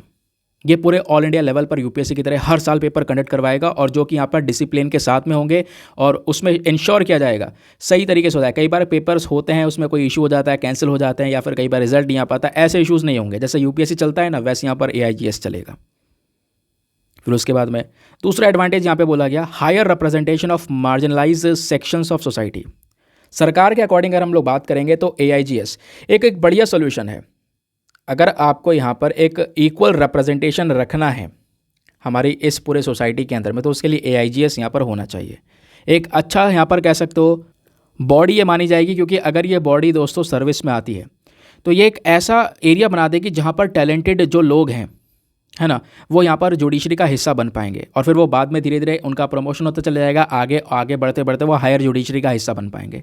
कई बार क्या होता है यहाँ पर नेपोटिज्म जैसी चीज़ें भी हमको देखने को मिल जाती हैं, जिसकी वजह से चीज़ें अफेक्ट होती हैं। जो टैलेंट है वो दबा रह जाता है, और बाकी यहाँ पर टैलेंट के ऊपर चढ़कर बिना टैलेंट वाले लोग निकल जाते हैं कुछ फ़ायदों की वजह से। लेकिन यहाँ पर AIGS क्या करेगा, यहाँ पर कहीं ना कहीं एक जस्टिस कर सकेगा सभी लोगों के साथ में। तो इसके एडवांटेजेस हो गए।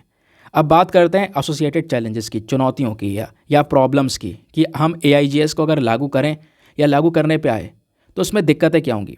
सबसे पहली दिक्कत यहाँ पर ये होगी दोस्तों, हमारे संविधान में आर्टिकल 312 के तहत तो पावर दी गई है कि भाई AIGS को बना सकते हो, लेकिन आर्टिकल 233 यानी आर्टिकल 233 को भी हमको देखना पड़ेगा, क्योंकि आर्टिकल 233 और 312 दोनों क्लैश कर जाएंगे। कैसे? आर्टिकल 233 के अकॉर्डिंग दोस्तों यहाँ पर बोला जा रहा है कि इस तरीके से सबऑर्डिनेट जुडिशरी के अंदर जो रिक्रूटमेंट होगा ये हमारी राज्य सरकार करेगी, यानी राज्य सरकार के पास में पावर्स है। तो ऑब्वियस ही बात है, अगर सेंट्रल गवर्नमेंट यानी कि केंद्र सरकार अपने पास में ये वाली पावर लेने की अगर कोशिश करेगी तो इससे बहुत सारे राज्य और हाई कोर्ट इस आइडिया को पूरी तरह से अपोज करेंगे, इससे खिलाफ खड़े हो जाएंगे और कहेंगे भाई आप संविधान के हिसाब से चलोगे या नहीं चलोगे। हमारा संविधान फेडरलिज्म को प्रमोट करता है। फेडरलिज्म क्या है? संघवाद का ढांचा, जहाँ पर स्टेट गवर्नमेंट और हमारी साथ ही साथ में यूनियन गवर्नमेंट दोनों के पास में पावर्स दी गई है, दोनों साथ मिलकर काम करें। लेकिन यहाँ पे क्या हो रहा है कि AIGS को बनाने के बाद में जो स्टेट्स की पावर्स है वो छीनी जा रही हैं या स्टेट्स की पावर ट्रांसफर हो रही है सेंट्रल गवर्नमेंट के पास में। समझ गए? तो वही यहाँ पर सबसे पहला प्रश्न उठ रहा है कि भैया इससे तो फेडरलिज्म जो पूरा कॉन्सेप्ट है इसका तो वॉयलेशन हो रहा है ना। और यहाँ पे मान लो कोई जो स्टेट है इसकी जो मेन फंडामेंटल पावर है कि भाई यहाँ पर वो डिस्ट्रिक्ट जज को अपॉइंट कर सकता है, उसको लेकर सारे रूल्स एंड रेगुलेशंस उनके पास में है, वो आप ट्रांसफ़र करो सेंट्रल गवर्नमेंट के पास में। तो ये हमारा जो प्रिंसिपल है फेडरलिज्म का, इवन बेसिक स्ट्रक्चर जो डॉक्ट्रिन है, इसके खिलाफ में ये सारी चीज़ें जा रही हैं, ये लोग का कहना है। क्यों? क्योंकि आर्टिकल 233 को अगर आप डिटेल से संविधान में देखोगे तो आर्टिकल 233 का क्लॉज नंबर 1 ओपन करोगे तो वहाँ पे क्या लिखा हुआ है? वहाँ पर यह मेंशन किया गया है, appointment of persons to be and the posting and promotion of district जजेस in any state shall be made by governor of the state. हमारे स्टेट के गवर्नर के पास में पावर्स हैं डिस्ट्रिक्ट जजेस को लेकर। समझ गए? तो यहाँ पर क्या होगा, अगर AIGS बना तो ये सारी पावर्स सेंट्रल गवर्नमेंट के पास में चली जाएगी, प्रेसिडेंट के पास में चली जाएंगी। आगे आते हैं, अब बात करते हैं लैंग्वेज बैरियर के बारे में। एक और दिक्कत है दोस्तों, एक और चैलेंज यहाँ पर बताया जाता है। क्या चैलेंज है? यहाँ पे बोला जा रहा है कि जो केसेस हैं हमारे लोअर कोर्ट्स में दोस्तों वो लोकल लैंग्वेजेस में देखे जाते हैं, है ना। मान लो साउथ इंडिया की साइड में यहाँ पर जो वहाँ के लोकल कोर्ट्स हैं वहाँ की लोकल लैंग्वेजेस में देखे जाते हैं। इधर नॉर्थ इंडिया में लोकल कोर्ट्स में हिंदी चल रही है, तो ये प्रॉब्लम्स आ सकती है। क्योंकि जब आप लोग ऑल इंडिया जुडिशल सर्विस से यहाँ पर क्लियर करोगे तो यहाँ पे आपको सभी जगह पर कह सकते हो कि भेजा जाएगा, सभी जगह पर भेजा जाएगा। तो दोस्तों वहाँ पे जब लोकल कोर्ट्स में कोई जज पहुँचेगा तो लैंग्वेज बैरियर हो सकता है। यहाँ पर सबसे बड़ी चीज़, मान लो यहाँ पर एक पर्सन है, ठीक है, नॉर्थ इंडिया का, वो साउथ इंडिया में पहुँचेगा तो वहाँ पे लैंग्वेज समझ में नहीं आएगी, ठीक है, तो वहाँ पर लोकल कोर्ट में वो कैसे काम कर सकेगा। तो दोस्तों यहाँ पर एक सबसे बड़ा एक और कंसर्न हो सकता है वो लैंग्वेज बैरियर का, ऐसा यहाँ पर बोला जा रहा है। ठीक है, तो ये था हमारा कंप्लीट आर्टिकल। तो आप चाहो तो आज इस आर्टिकल के ऊपर मेंस का क्वेश्चन लिख सकते हो, लेकिन आपको मैं एक और आर्टिकल आगे दूंगा, उस पर भी मेंस का क्वेश्चन लिख सकते हो। तो फिलहाल तो आपके सामने मैं एक क्वेश्चन रख देता हूँ, ये वाला, चाहो तो आप इसको अटेम्प्ट कर सकते हो। ठीक है, अच्छे से लिखना। क्वेश्चन क्या है? ऑल इंडिया जुडिशल सर्विस का जो एस्टेब्लिशमेंट है, यानी इस बॉडी को बनाना एक पॉजिटिव स्टेप है, एक अच्छा कदम है, लेकिन ये कहीं ना कहीं बहुत सारे हमारे संवैधानिक चुनौतियों से गुजरेगा। आप इसके ऊपर क्या सोचते हो, आपने ये डिस्कशन करना है। आप इसके फेवर में हो या अगेंस्ट में हो, ये आपने यहाँ पे बताना है। ठीक है, आप अपने आप बता सकते हो, बट यहाँ पे तो आपने लिखा है कि हाँ AIGS कैसे एक पॉजिटिव स्टेप है, ये तो लिखना ही लिखना है। क्वेश्चन में आपसे ये पूछा गया है, तो 250 शब्दों में आप आंसर लिख सकते हो। और आंसर लिखने के बाद में कहाँ पे सबमिट करोगे? टेलीग्राम पर जाओगे, वहाँ पे जाके सर्च बॉक्स में लिखना दीपक यादव एजुकेशन मेंस ग्रुप। जैसे आप फुल फॉर्म लिखोगे मेरा टेलीग्राम चैनल मिलेगा, जहाँ पे ऑलरेडी 78,000 से ज़्यादा लोग जुड़ चुके हैं। आप भी जुड़कर अपने आंसर्स को लेकर सबमिट कर सकते हो। अपने आंसर को जब आप सबमिट करोगे ना दोस्तों, तो साथ ही साथ में एक छोटा सा काम और करना है, एटलीस्ट सभी लोगों को 2-2 आंसर्स रिव्यू करने हैं। जब आप सभी लोग 2-2 आंसर्स को रिव्यू करोगे, बहुत सारे फायदे होंगे आपको भी और सामने वाले को भी। आपको कुछ इंपॉर्टेंट पॉइंट्स मिलेंगे जो आप अपने नोट्स में इंक्लूड कर सकते हो। सामने वाले के आंसर में अगर कोई मिस्टेक होती है तो आप उनको बता सकते हो कि यहाँ पर इंप्रूवमेंट की आवश्यकता है। तो इस प्रकार से कोऑपरेटिव वे में वो पूरा ग्रुप काम कर रहा है।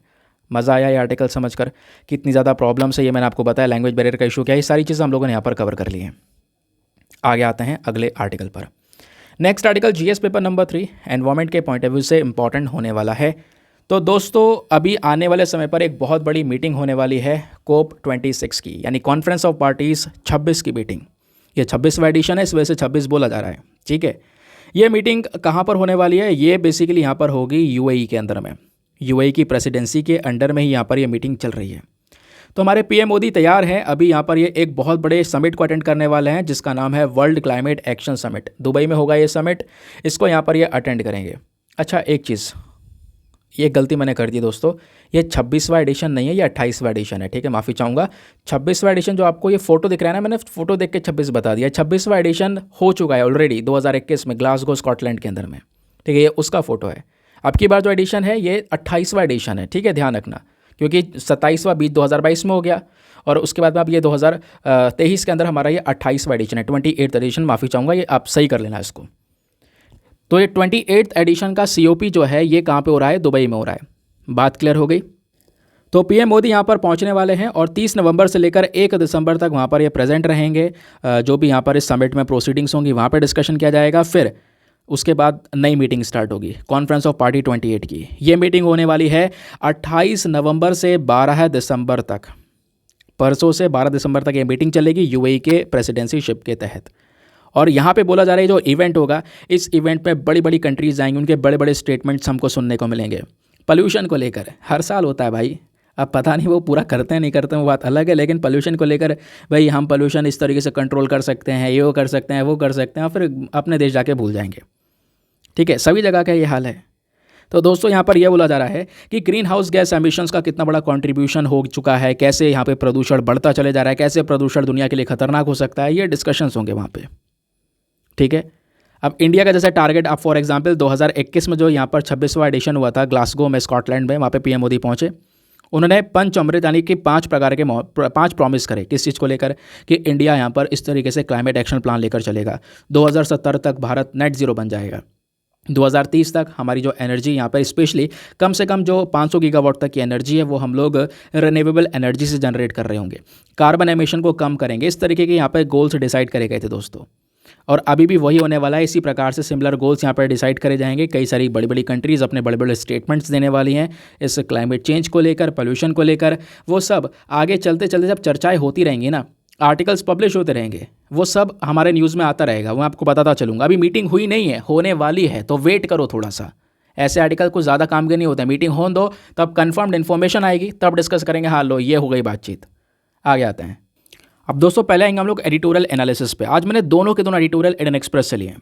दोनों एडिटोरियल इंडियन एक्सप्रेस के ज़्यादा इंपॉर्टेंट है, क्योंकि द हिंदू का आप एडिटोरियल खुद भी उठा के एक बार देख सकते हो, वहाँ पे क्लाइमेट चेंज, पोल्यूशन, ये सब डिस्कशन चल रहा है। आप इतने क्वेश्चन लिख चुके हो, थक गए होंगे। ये कुछ अच्छे आर्टिकल हैं, ये इकॉनमी के पॉइंट ऑफ व्यू से इंपॉर्टेंट है। ठीक है, तो यहाँ पे एक तरीके से आपको सारी डिटेल्स मिलती है, क्योंकि जब आप पढ़ोगे दोनों का डिफरेंस क्लियर हो जाएगा कौन सा ज़्यादा इंपॉर्टेंट है। क्योंकि मेरा काम है कि मैं आपको ज़्यादा इंपॉर्टेंट चीज़ परोस सकूँ, आपको ज़्यादा यहाँ पर दिमाग ना मारना पड़े, ज़्यादा यहाँ पर आप कह सकते हो कि टाइम ना वेस्ट करना पड़े आपको। तो इसलिए यहाँ पर मैं चीज़ों को कंपाइल करके भी धीरे धीरे यहाँ पर चीज़ें आपके सामने ला रहा हूँ। ठीक है, तो दोनों एडिटोरियल बहुत इंपॉर्टेंट है। फॉर एग्जांपल ये एडिटोरियल है, यहाँ पर ये लिखा गया है सच्चिदानंद शुक्ला जी के थ्रू। इन्होंने बोला है कि दुनिया भर में अब इकॉनमी जो है, स्पेशली भारत की इकॉनमी पहले के कंपैरिजन में किस तरीके से इंप्रूव हुई है, और दूसरी बात, कुछ हमारी अर्थव्यवस्था में चैलेंजेस हैं, कुछ चुनौतियाँ हैं, उन चुनौतियों से हम कैसे लड़ सकते हैं, कैसे हम इकॉनमी के अंदर में जो चैलेंजेस आ रहे हैं उनको अलग अलग कंट्री के ऊपर डिपेंडेंसी को ख़त्म करके कंट्रोल कर सकते हैं। बहुत ही ज़्यादा बड़ी तरीके से यहाँ पर इस आर्टिकल को लिखा गया है।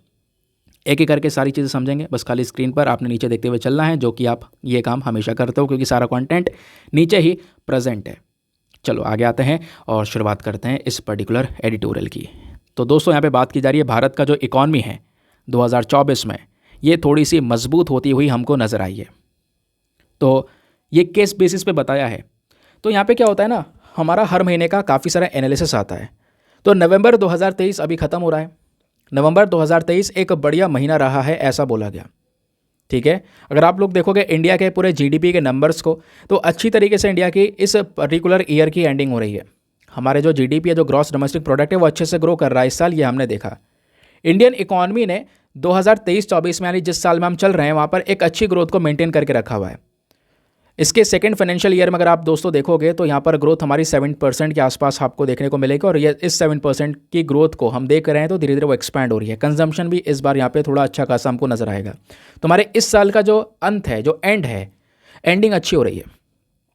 अब बात यहाँ पर यह है कि इंडियन इकॉनमी जो है वो 2024 में किस तरीके से ग्रो कर रही है। ठीक है, मतलब ये 2023-24 की हम लोग बात कर रहे हैं, 23 और 24 की बात कर रहे हैं। तो दोस्तों भारत की जो जीडीपी है वो ऑलरेडी इस 23-24 के अंदर में, यानी कि यहाँ पे ये 23 के हम लोग बात कर रहे हैं अप्रैल के महीने से। ठीक है, अप्रैल मई जून की बात करें तो अप्रैल मई जून पहला क्वार्टर हो गया। ठीक है, फिर जुलाई अगस्त सितंबर दूसरा क्वार्टर। इस तरीके से यहाँ पे आप देख पाओगे। तो अगले ईयर तक मार्च तक, यानी 2024 के मार्च तक हमारा ये आखिरी क्वार्टर होगा, चौथा क्वार्टर होगा। समझ गए ना, ये आप पढ़ चुके हो यार, बेसिक चीज़ें हैं ये। 3-3 महीने के क्वार्टर होते हैं, 4 क्वार्टर होते हैं, वो 12 महीने आपके हो गए पूरे। ठीक है, तो बोला जा रहा है कि इस बार 23-24 में अगर हम लोग बात करेंगे तो भारत की जीडीपी 7.8% से ग्रो कर रही है। पहले क्वार्टर में तो 7.8% से ग्रो हो चुकी है, यानी कि अप्रैल मई जून के अंदर में। और ये जो ग्रोथ एस्टिमेट्स आए दोस्तों सेकंड क्वार्टर के, ये भी यहाँ पर आप देख पा रहे हो कि 7% मार्क को वापस से टच किया है। हमारा GST collection, credit growth, electricity consumption, बाकी और सारी चीज़ें, हेल्दी प्राइवेट कंजम्पशंस कितना हुआ है, फैक्ट्री का आउटपुट कितना रहा है ना, इन सब चीज़ों को अगर हम देखें, गवर्नमेंट एक्सपेंडिचर्स किस बेसिस पे रहे हैं, ये सारा डेटा यहाँ पे कवर करने के बाद में कह सकते हो ये जो नंबर्स हैं वो आपके सामने प्रस्तुत किए गए हैं। हमारी केंद्र सरकार ने, हमारी जो सेंट्रल गवर्नमेंट है, इन्होंने यहाँ पर 2024 के अंदर में लगभग 49% के आसपास दोस्तों स्पेंड किया है, खर्चा किया है। ठीक है, अपने बजट का जो अपना बजट लाए थे उसमें से 49% के आसपास जो है दोस्तों गवर्नमेंट ने जो है वो खर्चा किया। ठीक है, और ये जो खर्चा है दोस्तों ये पिछले साल से ज़्यादा है। 2022 में यही खर्चा 43% के आसपास था, अब की बार यहाँ पर थोड़ा सा इंक्रीज़ हुआ है। अब क्वेश्चन यहाँ पर ये उठता है कि इंडिया की इकोनॉमी ग्रोथ हमारी थोड़ी सी मजबूत हुई है, रोबस्ट हुई है, तो ये मजबूती के पीछे के मेन फैक्टर्स क्या, मेन कारण क्या है। पहला कारण है जियोपॉलिटिकल फैक्टर, यानी अगर आप दुनिया भर में जियोपॉलिटिक्स को देखोगे तो दोस्तों यहाँ पर कुछ अच्छी चीज़ें हमको नज़र आई हैं, स्पेशली वेस्ट एशिया से। भले ही इजराइल और हमास का यहाँ पर युद्ध चला, इन दोनों ने मिलकर अभी अग्रीमेंट किया है कि भाई थोड़े समय के लिए हम लोग यहाँ पर सीज फायर करेंगे, थोड़े समय के लिए यहाँ पर रोक लगाएंगे। एक बढ़िया पॉजिटिव डेवलपमेंट हमको पिछले कुछ समय पे ये भी देखने को मिला, अभी अमेरिका और चाइना, ये दोनों वैसे सबसे बड़े लड़ाके हैं, सबसे बड़े दुश्मन एक दूसरे के। ठीक है, सुपर पावर के लिए लड़ाई कर रहे हैं कि भाई कौन बनेगा सुपर पावर। लेकिन क्या हो रहा है, यूएस और चाइनीज़ प्रेसिडेंट दोनों के बीच में अभी रिसेंटली एक समिट हुआ था, एक मीटिंग हुई थी, याद होगा, पढ़ाया था आपको। ठीक है, और उस मीटिंग के अंदर में दोस्तों कह सकते हो कि काफ़ी सारे डिस्कशंस हुए, भले ही यहाँ पर ये अलग अलग टॉपिक को लेकर हटे हुए हों, है ना, यानी कि अलग अलग टॉपिक पर इनके जो पॉइंट ऑफ व्यूज़ हैं वो अलग हों, इनके बीच में कोई ऐसा पर्टिकुलर स्टेटमेंट ना आया हो, लेकिन ये जो समिट है ये फिर भी कहीं ना कहीं एक पॉजिटिव इम्पैक्ट डाल के गया है। ठीक है, एक अच्छा एक सिग्नल देके गया है कि ये दोनों कंट्रीज़ बढ़िया से कॉपरेशन करेंगी और कॉपरेशन करके बहुत सारे बेनिफिट्स प्रोवाइड करवाएंगे, और ये दोनों साथ मिलकर काम करेंगी तो दोस्तों इससे पूरे वर्ल्ड को फ़ायदा होगा। ऑब्वियस ही बात है, कई बार कंट्रीज़ क्या है आपस में लड़ रही हैं, भिड़ रही हैं। अब भिड़ रही हैं तो कुछ कंट्रीज़ एक साइड में है, कुछ कंट्रीज़ दूसरे साइड में है ना, तो इससे क्या होता है दोस्तों, एक पूरा पार्टीशन हो रहा है जिसका जो इम्पैक्ट है व्यापार में हो रहा है, दुनिया भर की इकॉनमी पे पड़ रहा है, तो वो चीज़ें दोस्तों कहीं ना कहीं कंट्रोल हो जाती हैं। एग्जैक्टली ये यहाँ पर मेंशन किया जाता है। तो जियोपॉलिटिकल फैक्टर एक बहुत बड़ा रोल है। दूसरा इकोनॉमिकल फैक्टर भी आपको देखने को मिलेगा इंडिया की रोबस्ट इकॉनमी के पीछे। अब ये जो हमारा इकोनॉमिकल फैक्टर है इसमें एक्सटर्नल भी और इंटरनल भी है। अगर हम लोग बाहर का कुछ यहाँ पर देखें तो सबसे अच्छा फैक्टर ये देखने को मिला कि अमेरिका में जो इन्फ्लेशन है वो थोड़ा सा कम हुआ। सितंबर के महीने में जो इन्फ्लेशन था अमेरिका के में वो 3.7% के आसपास था, और ये अक्टूबर के महीने में 3.2% के आसपास पहुंचा। इस वजह से नवंबर में हमको थोड़ी सी ग्रोथ सही दिखाई पड़ी। इवन यहाँ पर इन्फ्लेशन जो यूरोपियन यूनियन के अंदर में, पूरे यूरोप के अंदर में दोस्तों, वो भी कम हुआ है, और वो कितना कम हुआ है, 4.3% से कम होकर 2.9% हुआ है। ठीक है, 4.3% कब था, लास्ट मंथ। ठीक है, मतलब अगेन वही यहाँ पे बात की जा रही सितंबर में, देन उसके बाद में अक्टूबर में 2.9% हो गया। फिर उसके बाद में दोस्तों इंटरनल की बात करेंगे तो एक्सटर्नल फैक्टर्स हो गए। अब इंटरनल फैक्टर्स की बात करते हैं। इंटरनल फैक्टर यानी कि हमारे देश में क्या क्या हुआ है जिसकी वजह से हमारी ग्रोथ अच्छी देखने को मिली है। तो अगेन जो रिटेल इन्फ्लेशन है वो यहाँ पर थोड़ा सा कम हुआ है। ठीक है, जो महंगाई है वो यहाँ पर कंट्रोल हुई है 10 बेसिस पॉइंट से। ठीक है, यानी 4.9% तक रिटेल इन्फ्लेशन पहुँचा, यानी कि पिछले 4 महीने में सबसे कम। प्लस कोर इन्फ्लेशन भी 4.2% तक पहुँचा, क्योंकि अभी तक आपको पता होगा जो ये महंगाई है, महंगाई का जो टारगेट है हमारा रिजर्व बैंक ऑफ इंडिया वो 4+-2 रख के चलता है कि वह जो महंगाई है भाई वो ज़्यादा से ज़्यादा 6% होनी चाहिए और कम से कम यहाँ पर 2% होनी चाहिए। तो अभी क्या होता है, पिछले कुछ समय पर आपको पता होगा ये महंगाई 6% से ऊपर चल रही थी, अल्टीमेट इन्फ्लेशन चल रहा था इंडिया के अंदर में। लेकिन यहाँ पर पिछले कुछ टाइम में यहाँ पर क्या होता है, ये जो हमारा 2 से 6% का टारगेट था इसके बीच में ये महंगाई आ चुकी है, इन्फ्लेशन ये कंट्रोल वे में आ चुका है, यानी कि आरबीआई के दायरे में आ चुका है। इतना ही नहीं, होलसेल प्राइस इंडेक्स जो है ये भी दोस्तों कम हुआ है। अगेन यहाँ पे भी इन्फ्लेशन की बात करें, जो थोक का सामान होता है उसके जो प्राइसेस हैं ये भी थोड़ा सा यहाँ पर डिक्लाइन होते हुए नजर आए 2022 के कंपैरिजन में। तो ये भी एक बहुत बड़ा फैक्टर है। फिर एक और फैक्टर है क्रूड ऑयल प्राइसेस के अंदर में स्टेबिलिटी होना। जो कच्चा तेल होता है, ठीक है, अब कच्चा तेल हम परचेज़ करते हैं। कोविड के समय में तो कच्चा तेल यहाँ पर दोस्तों आपको पता होगा बहुत ही ज़्यादा सस्ता हो चुका था, लेकिन कोविड के बाद बहुत ही ज़्यादा महंगा हुआ। क्यों?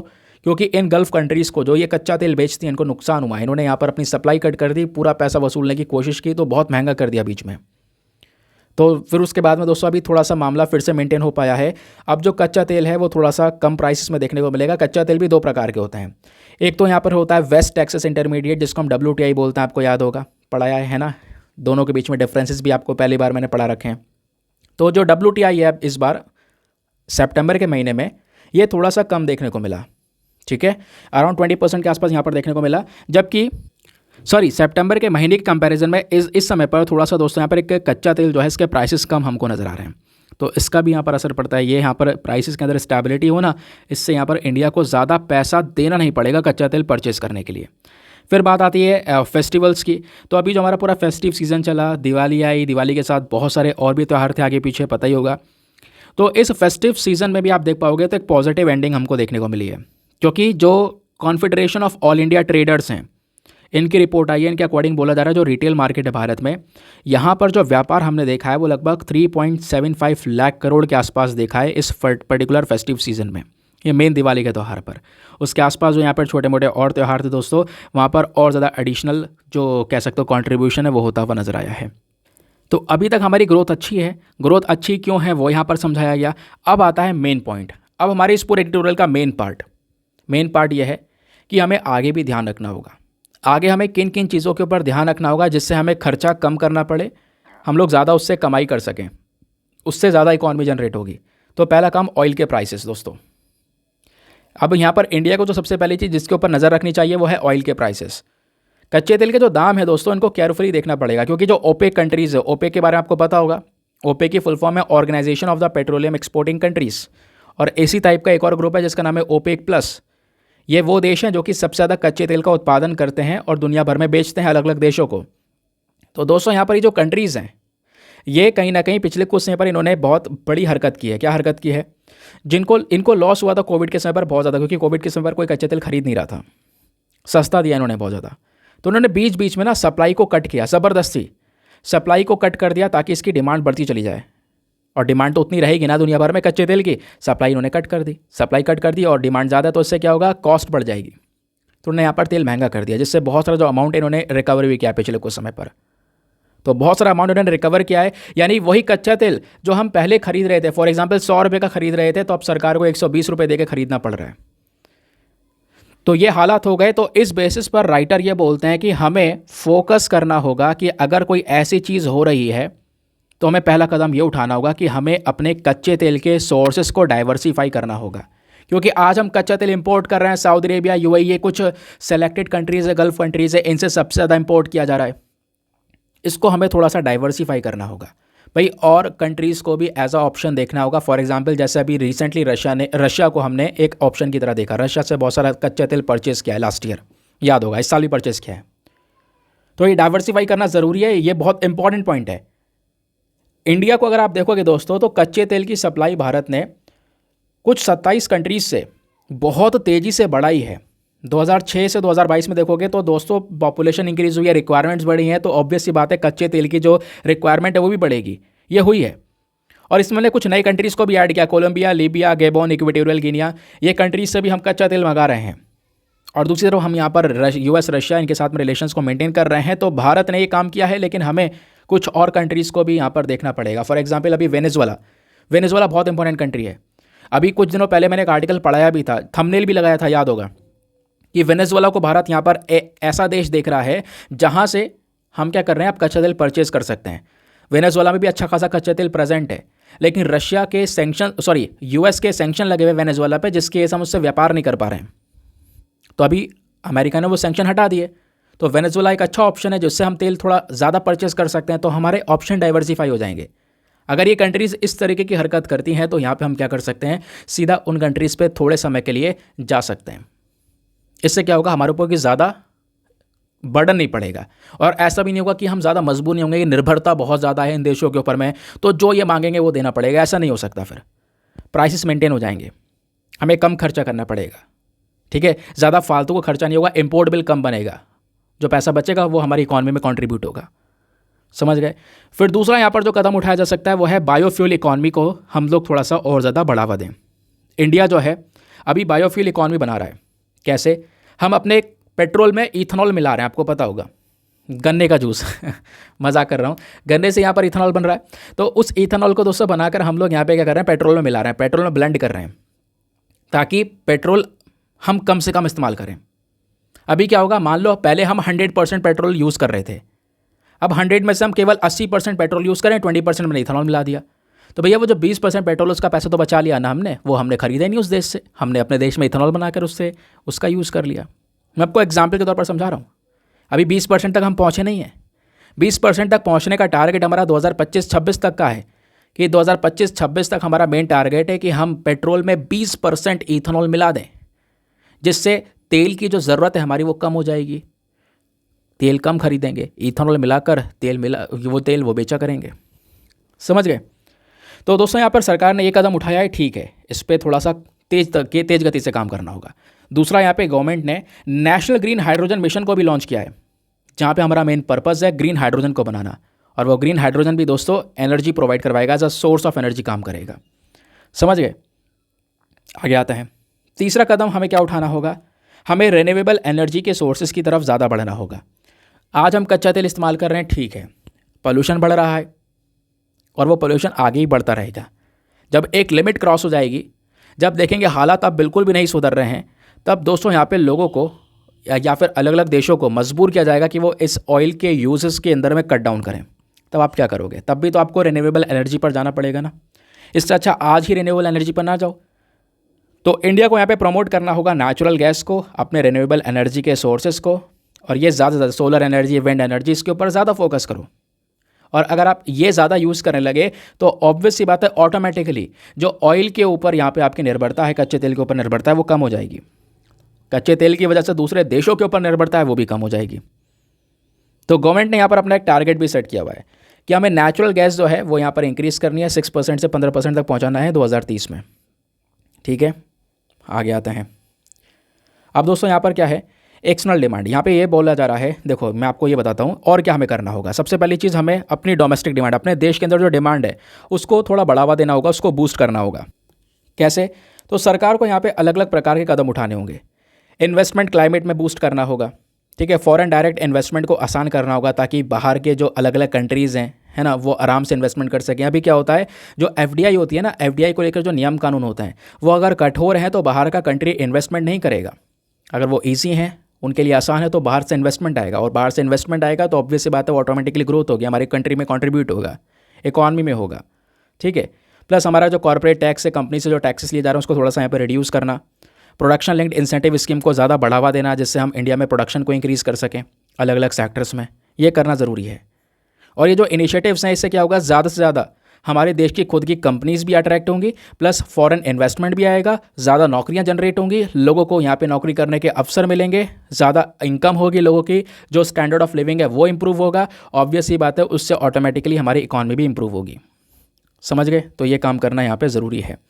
दूसरा यहाँ पे क्या करना होगा, एक्सपोर्ट कॉम्पिटिटिवनेस को इंक्रीज़ करना।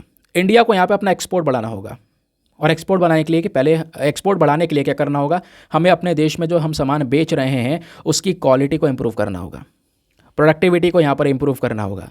मार्केट्स में हमें अलग अलग कंट्रीज़ के मार्केट्स को कैप्चर करना होगा सामान को एक्सपोर्ट करने के लिए। तो गवर्नमेंट ने यहाँ पर दोस्तों कई प्रकार के स्टेप्स उठाए हैं ईज़ ऑफ डूइंग बिजनेस को इंप्रूव करने के लिए, है ना। जीएसटी रिजीम यहाँ पर लेकर आए हम लोग, तो काफ़ी सारी चीज़ें यहाँ पर लेकर आई गई हैं, जिससे यहाँ पर हम क्या कर सकते हैं, लेबर लॉज के अंदर रिफॉर्म्स लेकर आए गए हैं, जिससे हम लोग क्या करेंगे, एक्सपोर्ट को बढ़ावा देंगे, हमारी जो इंडस्ट्रीज़ हैं उनको यहाँ पर एक सपोर्ट मिल सकेगा। ठीक है, और इसके लिए यहाँ पे क्या करना होगा, एक्सपोर्ट करने के पीछे दोस्तों कई बार क्या होता है ना, जो कंपनीज़ होती हैं, बिजनेस होती हैं, वो सामान बना तो लेती हैं, लेकिन एक्सपोर्ट करने में बहुत दिक्कत आती है, बड़े सारे कानून, बड़ा सारा पेपर वर्क करना पड़ता है, तो इस चक्कर में लोग झमेला नहीं फांसते, वो सोचते हैं अपने देश में बेच देंगे एक्सपोर्ट करने से अच्छा। ठीक है, तो दोस्तों यहाँ पर ये जो पूरे पेपर वर्क है या फिर इस तरीके से जो बैरियर्स हैं इनको हटाना होगा, तभी यहाँ पर एक्सपोर्ट करना जितना आसान होगा तब ज़्यादा से ज़्यादा हमारे देश से एक्सपोर्ट हो सकेगा, और एक्सपोर्ट होगा ज़्यादा इनकम जनरेशन होगी हमारे कंट्री की। समझ गए। फिर एक और कदम उठा सकते हैं यहाँ पर, क्या है, बायलैटरल ट्रेड एग्रीमेंट्स, ये कर सकते हैं हम अलग अलग देशों के साथ में। अलग अलग प्रकार के व्यापार को लेकर ट्रेड एग्रीमेंट करना ये ज़रूरी है। इससे क्या होगा, जब हम ट्रेड एग्रीमेंट करेंगे तो एक दूसरे देशों को सपोर्ट मिलेगा, जिससे हम ये एग्रीमेंट करेंगे। वो एक दूसरे देश क्या करेंगे, व्यापार एक दूसरे में सस्ता कर देंगे, टैरिफ वगैरह जो लगाते हैं वो कम कर देंगे, इससे इन्वेस्टमेंट्स होगा, ऑब्वियस ही बात है, ऑटोमेटिकली यहाँ पे प्रमोशन होगा इन दोनों देशों का। प्लस भारत आज के समय पर ये काम भी कर रहा है, हम यूरोपियन यूनियन, यूके, ऑस्ट्रेलिया के साथ में, प्लस गल्फ कोऑपरेशन काउंसिल में जो मेंबर्स हैं इनके साथ में ट्रेड एग्रीमेंट्स को लेकर डिस्कशंस कर रहे हैं। ट्रेड एग्रीमेंट्स यहाँ पे साइन होते हैं, तो दोस्तों इससे बहुत सारे फायदे होंगे और दोनों ही देशों को फायदा होंगे, ऐसा नहीं होगा केवल एक देशों को फायदा होगा। तो इंडिया बिल्कुल यहाँ पर एक जो ये आशा है ना उसको पूरा कर सकता है, लेकिन छोटे स्टेप्स को यहाँ पर उठाना बहुत ही ज़्यादा ज़रूरी है। तो इकॉनमी के पर्सपेक्टिव से एक बहुत ही रेलिवेंट आर्टिकल था। आई होप आपको यहाँ पर एक बढ़िया से क्लैरिटी मिली है इस पूरे के पूरे न्यूज़ आर्टिकल को लेकर, मज़ा आया। तो ये होता है एक बहुत इंपॉर्टेंट आर्टिकल जो कि आपको सीधा एग्जाम में हेल्प कर दे, आपकी जो थिंकिंग लेवल है उसको यहाँ पर वाइड करें। कई बार ऐसे आर्टिकल आते हैं, मैं आपको बता रहा हूँ यार, वो पूरी तरह से पॉलिटिक्स खेल रहे होते हैं, वो आपको ये हेल्प नहीं करेगा एग्जामिनेशन में, क्योंकि वहाँ पर आप बैठोगे, अगर आप इंटरव्यू में बैठोगे या एग्जामिनेशन में कुछ लिखोगे तो आपसे वहाँ पे इतनी पॉलिटिक्स नहीं पूछी नहीं है, ठीक है। वो आपको बैच नहीं बनना है, आपको हर एक चीज़ में यहाँ पर न्यूट्रल लेकर चलना है, दोनों तरफ को यहाँ पर सोचना है कि उसके अगर एडवांटेजेस हैं तो डिसएडवांटेजेस क्या हैं, और डिसएडवांटेजेस है तो उसका सोल्यूशन क्या हो सकता है। तो इस तरीके से यहाँ पे कवर करना है। बाकी आते हैं मेंस के क्वेश्चन पर। तो एक तो मेंस का क्वेश्चन दे चुका हूँ, चाहो तो ये वाला अटैम्प्ट कर सकते हो, दो चॉइस आपके पास में, दोनों में से कोई सा भी अटैम्प्ट कर लो, या अगर आप थोड़े से और ज़्यादा दिलचस्प हो यहाँ पर आंसर लिखने में तो दोनों लिख सकते हो।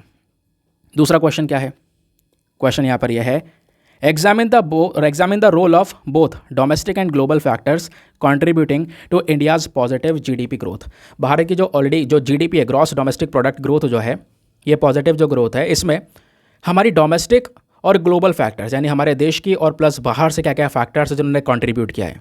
दूसरा, बाद में आपने एनालाइज करना है कि आखिरकार क्या क्या चैलेंजेस, क्या क्या चुनौतियां बाहर से आ रही हैं हमारे पास में, और आप उसके लिए क्या क्या कर सकते हो, यानी कि उन चैलेंजेस का उपाय, उन चैलेंजेस की क्या क्या नई नई नीतियाँ हो सकती हैं जो इंडिया लेकर चल सकता है अपनी इकॉनमी को सस्टेन बनाने के लिए आज के समय पर। तो दोस्तों ये आपने 250 शब्दों में आंसर लिखना है। इंटरेस्टिंग है, लिखने की कोशिश करना। एक बार मैं हिंदी में रीड कर देता हूँ ताकि हिंदी माध्यम वाले एस्पिरेंट्स भी इसको यहाँ पर अच्छे से पढ़कर एक बढ़िया सा आंसर लिख सकें। भारत की सकारात्मक जीडीपी वृद्धि में योगदान देने वाले घरेलू और वैश्विक दोनों कारकों की भूमिका की जांच करें। इसके अतिरिक्त बाहरी कारकों से उत्पन्न चुनौतियों का विश्लेषण करें और नीतिगत उपाय सुझाएं जिन पर भारत को वर्तमान वैश्विक परिदृश्य में अपनी आर्थिक लचीलापन बनाए रखने के लिए विचार करना चाहिए। 250 शब्दों में आंसर लिखने के बाद कहाँ पे सबमिट करना है बता चुका हूँ ऑलरेडी, आपको पता है। थोड़ी देर पहले मैंने एक और क्वेश्चन दिया है, वहाँ पे ऑलरेडी ये सारी इन्फॉर्मेशन शेयर कर चुका हूँ, वहाँ पे देख लो और आंसर सेंड करना। आते हैं नेक्स्ट एडिटोरियल पर। अगला एडिटोरियल भी हमारा इकॉनमी के पॉइंट ऑफ व्यू से इंपॉर्टेंट है। एक्सप्लेन सेक्शन पर डिस्कस किया गया है, जॉर्ज मैथ्यू ने आर्टिकल लिखा है और ये बात करते हैं रूरल वर्कर्स की, जो हमारे गाँव में काम करने वाले लोग हैं, जो वर्कर्स हैं, जो मजदूर हैं, उनके प्रॉब्लम्स के बारे में। स्पेशली यहाँ पर उनकी वेजेस के अंदर में कितना ज़्यादा आज के समय पर कह सकते हो कि प्रॉब्लम्स दिखाई दे रहा है, कितनी कम यहाँ पर सैलरीज़ लोगों को दी जा रही हैं, वो कुछ यहाँ पर चीज़ें डिस्कस की गई हैं जो कि अगेन बहुत ही ज़्यादा इंपॉर्टेंट होने वाली हैं। बस खाली ध्यान से सुनते हुए चलना, मैं आपको बताऊँगा कि भाई यहाँ पर जो शहर के अंदर जो मजदूरी दी जाती है उसमें कितना बड़ा गैप है, कितनी सारी डिस्पैरिटीज़ हमको देखने को मिलती हैं। तो हुआ क्या है, ये आर्टिकल क्यों लिखा गया? एडिटोरियल लिखने के पीछे का रीज़न होता है ना, कोई न्यूज़ चल रही होती है उसी के बेसिस पर लिखा जाता है। तो रीज़न यहाँ पर यह है कि हाल ही में रिजर्व बैंक ऑफ इंडिया का दोस्तों डेटा है और उस डेटा ने यहाँ पे हाईलाइट किया और ये बताया है कि जो शहर के अंदर वेजेस हैं, जो मजदूरी दी जा रही हैं अलग अलग राज्यों में, वो बहुत ही डिफरेंट हैं। कहीं पर बहुत ज़्यादा मजदूरी और कहीं पर बहुत कम मजदूरी है, स्पेशली गाँव में, शहर में नहीं, गाँव में। तो दोस्तों यहाँ पर ये जो डिस्पैरिटीज़ हैं, ये जो अलग अलग यहाँ पर मजदूरी दी जा रही हैं, जो अर्निंग्स हो रही हैं, ये कैसे हैं अलग अलग, उसके पीछे के रीजंस भी यहाँ पर बताए गए हैं। तो जो रूरल वेजेस हैं अलग अलग राज्यों में दोस्तों, यहाँ पे हमें इक्विटेबल डिस्ट्रीब्यूशन की ज़रूरत है। हर एक राज्य के लिए भाई एक पर्टिकुलर सैलरी सेट होनी चाहिए, भाई मजदूरों को इतनी तनख्वाह दी जाएगी इस काम के लिए, तो वो सेट होनी चाहिए। इससे यहाँ पर क्या होगा, जो ये भेदभाव है अलग अलग राज्यों में, डिस्पैरिटीज़ है दोस्तों, वो यहाँ पर कंट्रोल हो पाएंगी, लोगों को एक ज़्यादा बढ़िया लाइवलीहुड मिल पाएगा। और ये एग्रीकल्चर सेक्टर और नॉन एग्रीकल्चर सेक्टर दोनों में है, यानी जो लोग यहाँ पर मजदूरी कर रहे हैं या जो लोग यहाँ पर कृषि क्षेत्र में काम कर रहे हैं, खेतों में काम कर रहे हैं, दोनों में ही दोस्तों यहाँ पे सैलरीज में डिफरेंसेस हमको नज़र आते हैं। तो इसके अंदर एक सुधार की मांग की गई है, स्पेशली यहाँ पर सभी की जो सैलरीज उसको इक्विटेबल लेने की, यानी कि एक इक्वल करने की यहाँ पर बात की गई कि एक प्रॉपर डिस्ट्रीब्यूशन हो, जिससे कोई यहाँ पर यह डिस्क्रिमिनेशन ना दिखाई दे, कोई भेदभाव ना हो। तो हुआ क्या है, तो रिजर्व बैंक ऑफ इंडिया ने दोस्तों यहाँ पे कुछ रूरल वेजेस डेटा को लेकर यहाँ पर हाइलाइट्स दिए हैं कि भाई यहाँ पर आप शहरों में देखो, सॉरी गाँव में देखोगे तो आजकल क्या हमको मजदूरी का डेटा देखने को मिलता है। सबसे पहली चीज़ जो हमारी गांव की इकोनॉमिक डिसरप्शन है उसको देखते हैं। साल 2021-22 का जो पूरा साल है, यहाँ पर आप देखोगे तो जो रूरल इकॉनमी है, हमारे पूरे गांव भर की जितनी भी अर्थव्यवस्था है सभी गांवों की, वो कोविड-19 की वजह से बहुत बुरी तरह से अफेक्ट करी। क्योंकि 2021-22 पता है कोविड चल रहा था, इसकी वजह से लोगों को रोज़गार नहीं मिला, लोगों की इनकम लेवल डाउन हो गई।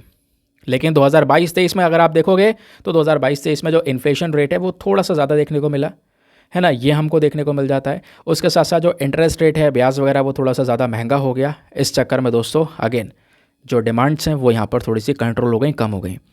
अब ये जो फैक्टर्स है इनकी वजह से ज़्यादातर अफेक्ट पड़ रहा है जॉब अपॉर्चुनिटीज़ पर। लोगों को जॉब नहीं मिल पा रही है, इनकम स्टेबिलिटी नहीं है गाँव के क्षेत्रों में, है ना, पूरे देश भर में। तो इनकम स्टेबिलिटी हमें बहुत ही ज़्यादा ज़रूरी है।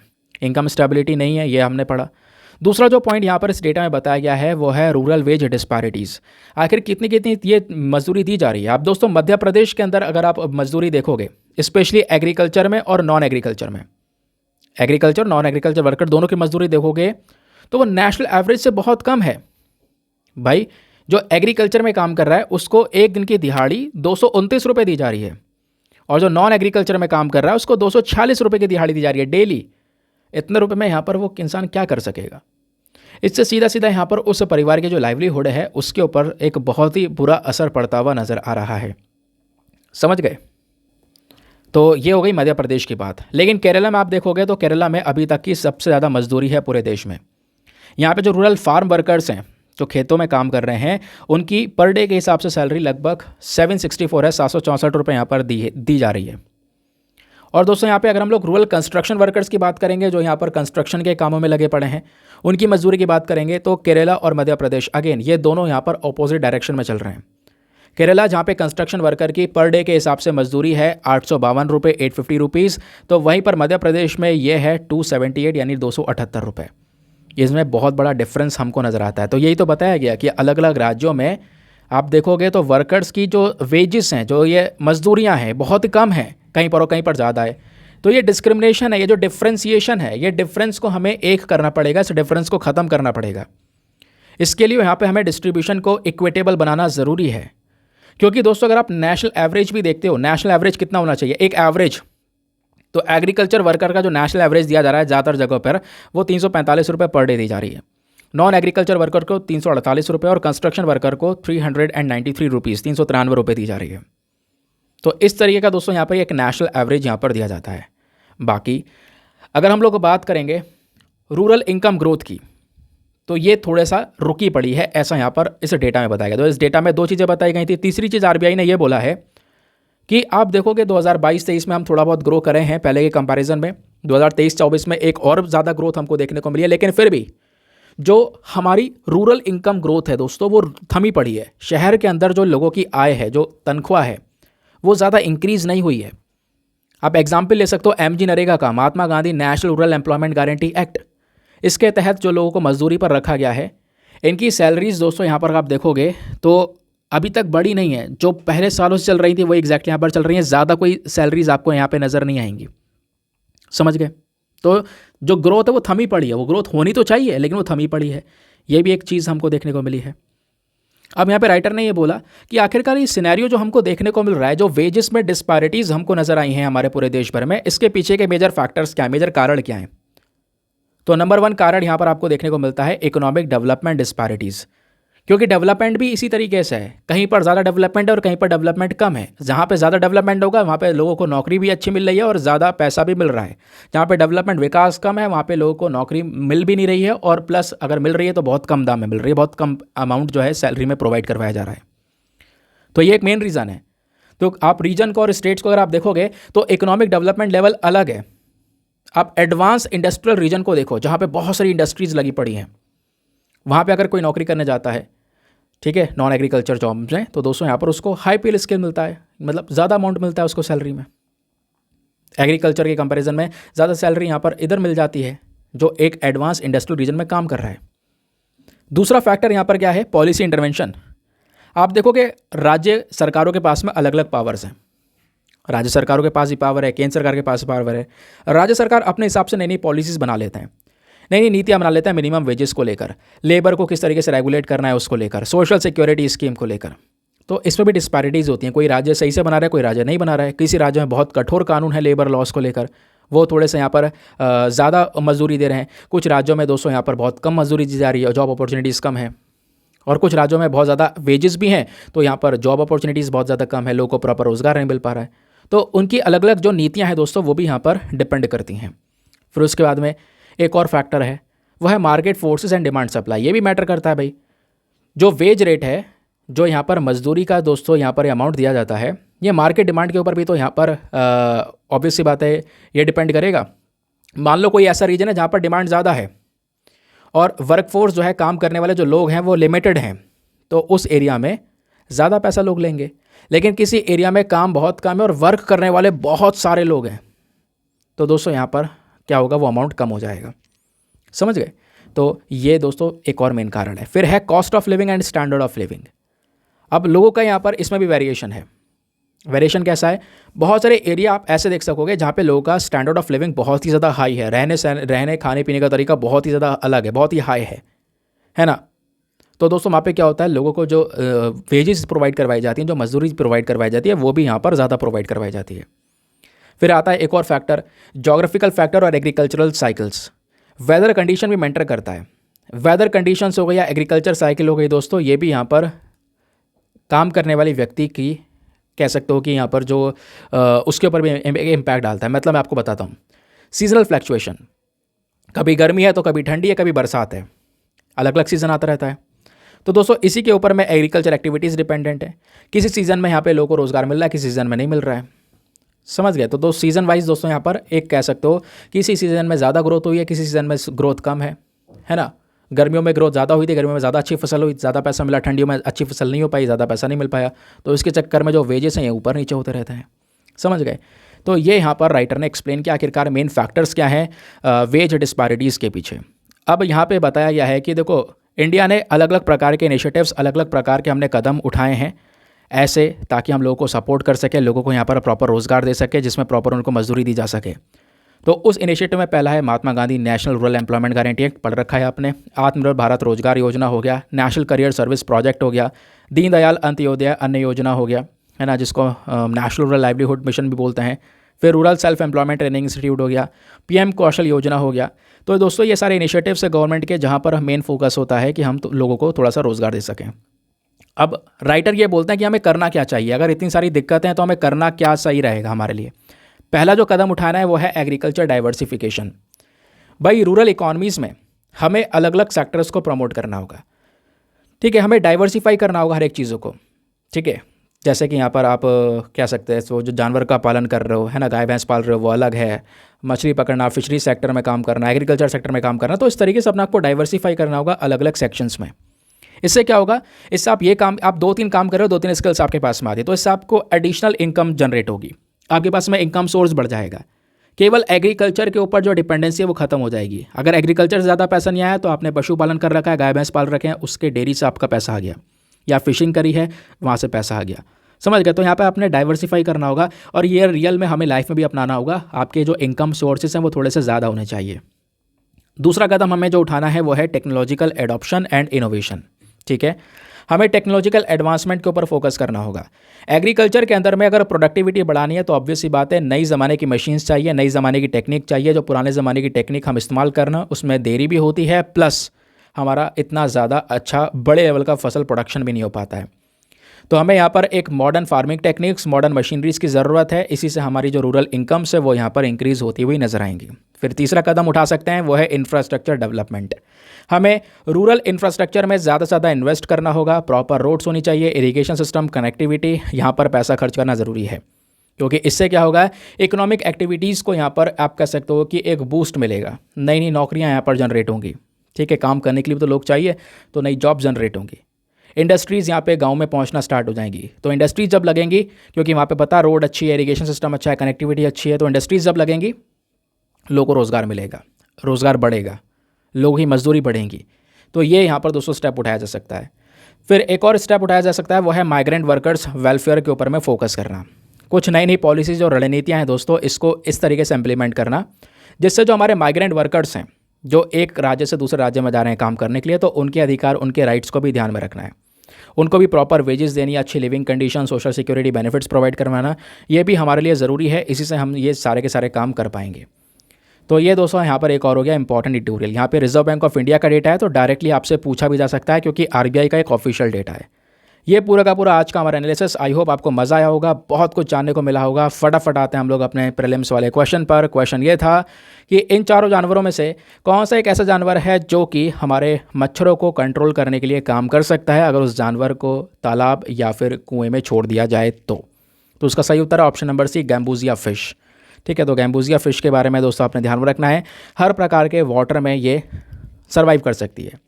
ये एक फ़िश है, ठीक है, फ्रेश वाटर फिश है, साफ़ पानी में रहना पसंद है यहाँ पर इस मछली को। इसको हम लोग मॉस्किटो फिश के नाम से भी जानते हैं, इसका जेनरिक नेम है। ठीक है, ये बात ध्यान में रखना है। ये जो गैम्बूजिया है ये ना बहुत सारे मच्छरों को खाने का काम करती है। मच्छरों के जो अंडे हैं वो भी यहाँ पर खाने का काम करती है। एक दिन में यहाँ पर 250 से 300 मच्छर खा सकती है। तो ये सबसे पहली बार ये मछली डिटेक्ट करी गई थी इटली में 1931 में, और इसी वजह से यहाँ पर जो गैम्बूजिया फ़िश है इसका हम यूज़ करते हैं ज़्यादातर फ़िशेज़ को कंट्रोल करने के लिए, मॉस्किटोज़ को कंट्रोल करने के लिए। तो दोस्तों ये था डिस्कशन।